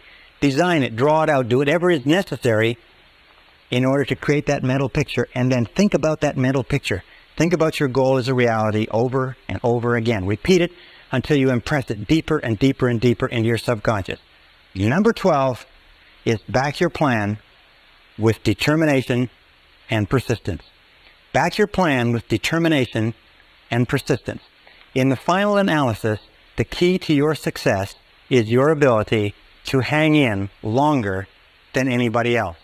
In all the studies that we've looked at of winners, of peak performance, we find that the quality of persistence is to the character of a man or woman as carbon is to steel. That persistence is only necessary when the going gets rough. That persistence is only comes to the fore when everything falls apart around you and you feel like quitting. That persistence has no value at all when things are going well. Persistence only has value when you are willing to press on in the face of obstacles, difficulties, disappointments, falling on your face, losing your money, and so on. In the studies of self-made millionaires, we find that the average self-made millionaire in America has been broke or nearly broke 3.2 times. But irrespective of anything that they faced, male or female, they kept on struggling. And that's one of the reasons why they became successful. We also know this, by the way, that in order for you to achieve great success, you have no choice but to be willing to face temporary setbacks, temporary defeats, temporary obstacles. Winston Churchill, in one of the great stories of human history, was asked in speaking to a boys' school if he could summarize the lessons of his life in a few words. And he stood up and he said, I could summarize the major lesson of my life in 7 words, he said. And he stood there leaning on his cane and he said, they are these words, young man. He said, never give up. Never, never give up. And I think that more than anything else, from every study I've read, that's critical. If you resolve in advance that once you have set off to achieve your goal, that you will never give up, that you will never quit, that nothing can stop you, that every single difficulty will just be a spur to drive you on, that you will become an inverse paranoid and you'll look into every problem and you look for the good in the problem, you look for the lesson that you can learn, you look for the way you can turn the situation to your advantage. If you keep on doing that, if you keep optimistic, if you keep this attitude of confident expectation going, you will be successful. And finally, with regard to persistence, the iron quality that determines all your success, let me just say this, is that your persistence is your measure of your belief in yourself. Your persistence is your measure of your belief in yourself. And every time you persist in the face of adversity, your belief in yourself increases until it reaches the point where you become unstoppable on the road and on the pathway to your goal. At the beginning of the seminar, we talked about mental laws and we talked about the law of control. We said that you feel positive about yourself to the degree to which you feel you are in control of your life, and you feel negative about yourself to the degree to which you feel you are not in control, or the degree to which you feel you are controlled by external events. Now, there's no place where this is more important as part of the discussion than in the subject of time management. Charles Hobbs, the time management specialist, has come up with a great definition of time management. He says, time management is the control of the sequence of events. But most of your stress in life comes from a feeling that you are out of control of the sequence of events. Now, all successful people practice good time management skills. All unsuccessful people do not. Period. That each one of us has 24 hours a day. You have 24 hours a day, and I have 24 hours a day. Yet the top 20% of every graduating class, the top 20% of every industry, the top 20% of every social grouping accomplished and achieved 80% of the rewards. Not because they have more talent, not because they have more skill, not because they have more ability or intelligence or education or opportunity or anything else. It's because they use their time better. We've talked throughout this course about keys to success. we said over and over again that one of the most important keys to success is self-discipline. Self-discipline. And we know that none of us have enough self-discipline. But self-discipline has a specific application. It means self-mastery. It means many things. It means keeping your mind on what you want and off of what you don't want. But it also means self-control. It means self-control in terms of time, in terms of controlling the sequence of events. If you cannot master your time, then the seeds of greatness are not in you. If you cannot master your time, then it's not likely that you'll ever accomplish what you are capable of accomplishing in life. In this session, I want to give you 7 keys to time management. Now, I do entire 1- and 2-day time management programs. I can speak for hours on time management without referring to a note. I have studied countless books. I've listened to all the tapes. I've been to the courses. I'm going to give you 7 keys. If you will follow these 7 keys until they become automatic, you can double your time efficiency in almost no time at all. So without further ado, let's go on. But remember, time management is essential. We all have the same time. The only question is, what do we do with the time? And in that and out of that comes the stuff of life. Starting point of time management, number 1, which I've been repeating over and over again, is clear, specific goals. Clear, specific goals. Do you know how many people waste their time because they do not have clear, specific goals? They don't know what they're doing. At least 80% of all time wastage or more is because people aren't sure of what they're supposed to be doing. They're not sure what they want to do, and if they work for a company, they're not sure what the company wants them to do. As a matter of fact, the first thing I do when I go into a company is I say, what you have to do is you have to clearly define the expectations of each person in each position. And you know, in most cases, they are not sure how to do that. Clear, specific goals. If you work for a company, if you work for a boss, the first thing that you should do is go to your boss and ask your boss exactly what he expects you to do. What are the most important things that you have been hired to accomplish? Clear, specific goals defined in terms of output, in terms of results. What results do you want? In fact, when you set your goals, you should always ask yourself, what outcomes do you desire? Rather than goals, ask yourself, what outcomes? Now, what do I mean by outcomes? Well, here's a perfect example. A person says, I want to be successful in my job. What does that mean? Well, what it means, the outcome that they desire is they want interesting, challenging work that pays well.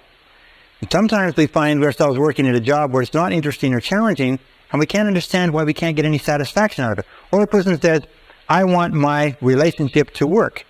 However, what are they saying? What they're saying is, the outcome I desire is I want to be happy in my relationship.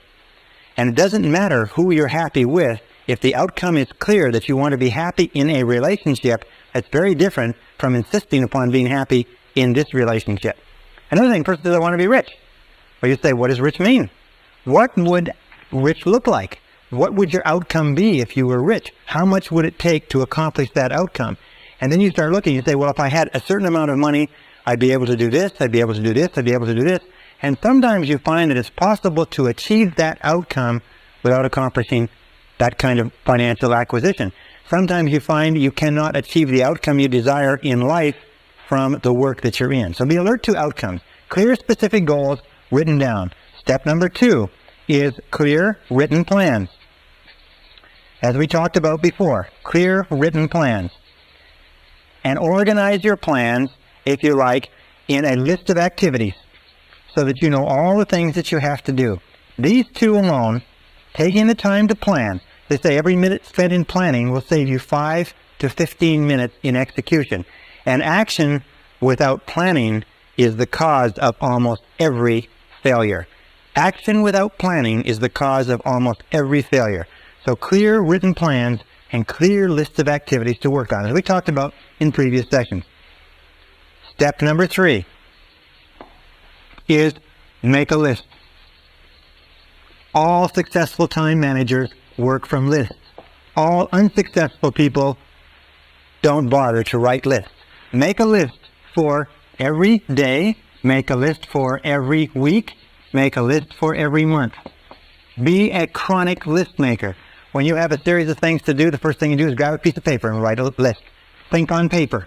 All good time managers think on paper. They make a list of everything that has to be done. They don't try to carry it around in their mind. Consolidate all of your thinking. If you have to accomplish something, write down every single thing that you're going to have to do in order to accomplish it, and then begin working on your list. Call it a to-do list. By the way, the best time to make a daily list is the night before. Because if you make a list the night before, the subconscious goes to work on it while you're asleep. And in the morning, sometimes the subconscious has organized it, processed it, and gives it back to you and solves problems for you while you're asleep. Step number 4, once you've made a list, and this is the key to time management, is set priorities. You see, there's never enough time to do everything if you're living a busy life.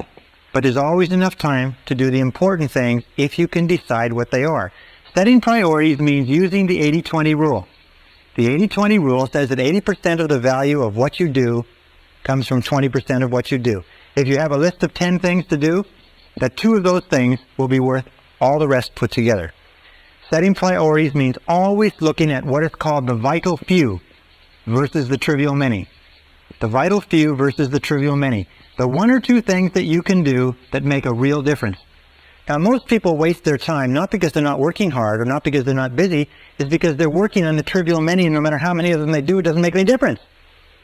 The truly successful people do a few things, they do the right things, they do things 1 at a time, and they stay with them until they're complete. So set priorities. A very simple time management system is what is called the ABCDE system. The ABCDE is very simple. A stands for top priority tasks. Number 1 must be done. B is secondary priority tasks, things that should be done. C are not particularly important tasks, which could be done if you have enough time after you've done your A's and B's. And D is delegate, and E is eliminate. Then what you do is you take and you list all of your A goals from your list, and then you write A1, which is the most important of all. And then you write A2, which is the second A goal, and so on. And then you begin to work, and you work on your A1. And you never work on an A2 or a B of any order until your A1 is complete. Very simple. Now here's the key question for time management.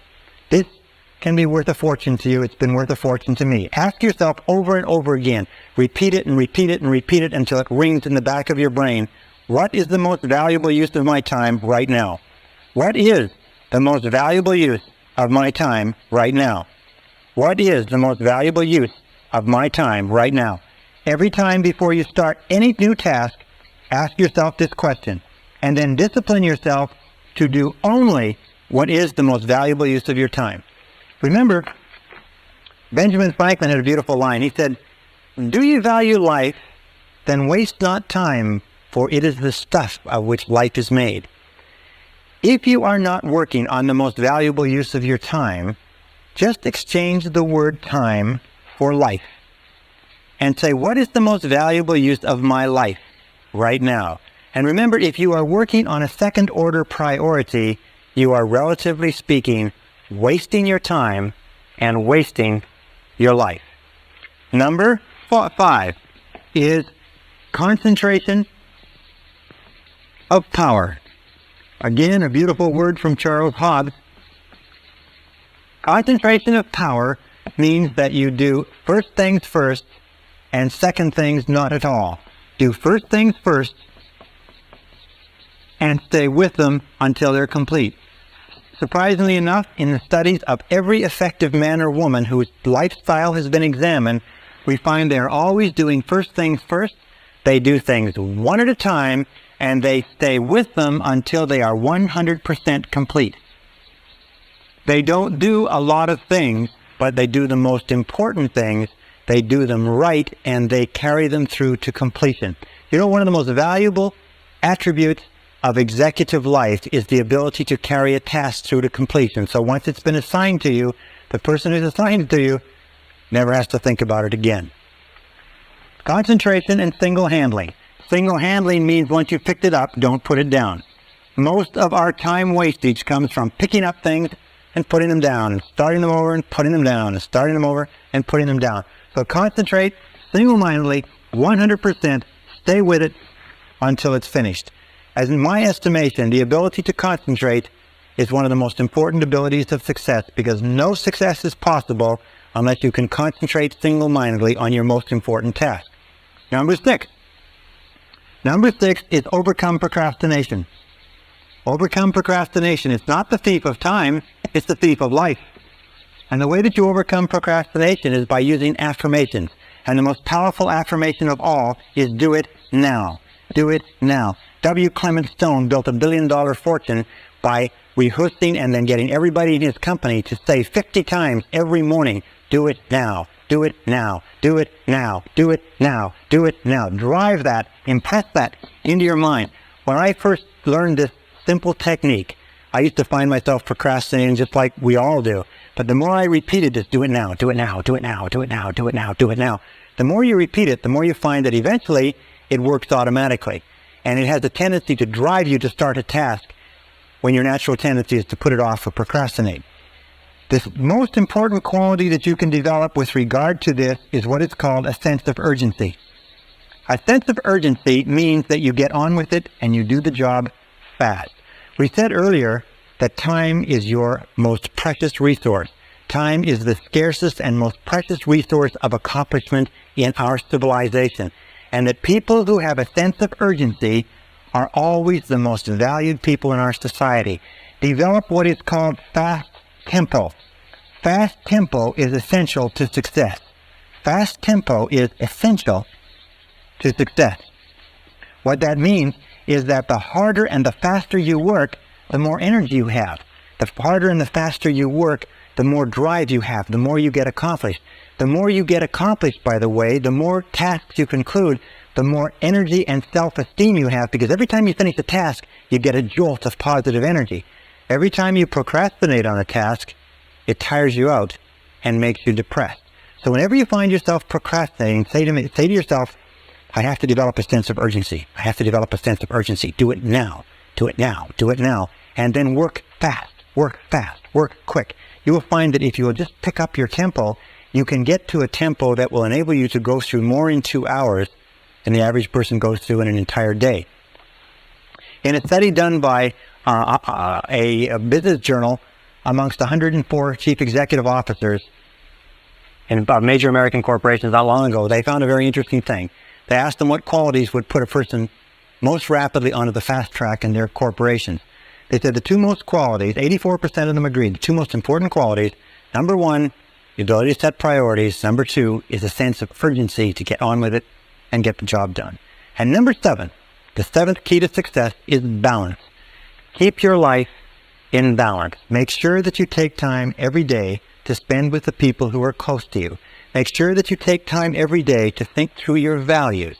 What is it that you really care about? Why are you doing what you're doing? What is it that you believe in that is relevant? And who are the people that you love? Who are the people that you care about and who care about you? Keep your life in balance. Don't let it get all work. Don't let it get all play. Don't let it get all anything. Keep your life in balance. Spend time with the people that you care about. Work hard when you work. Play hard when you play. Manage your time well. Control the sequence of events. And you can become anything that you want to become. Welcome to the Phoenix Seminar on the Psychology of Achievement. Have you ever wondered why some people are more successful than others? Why some people earn more money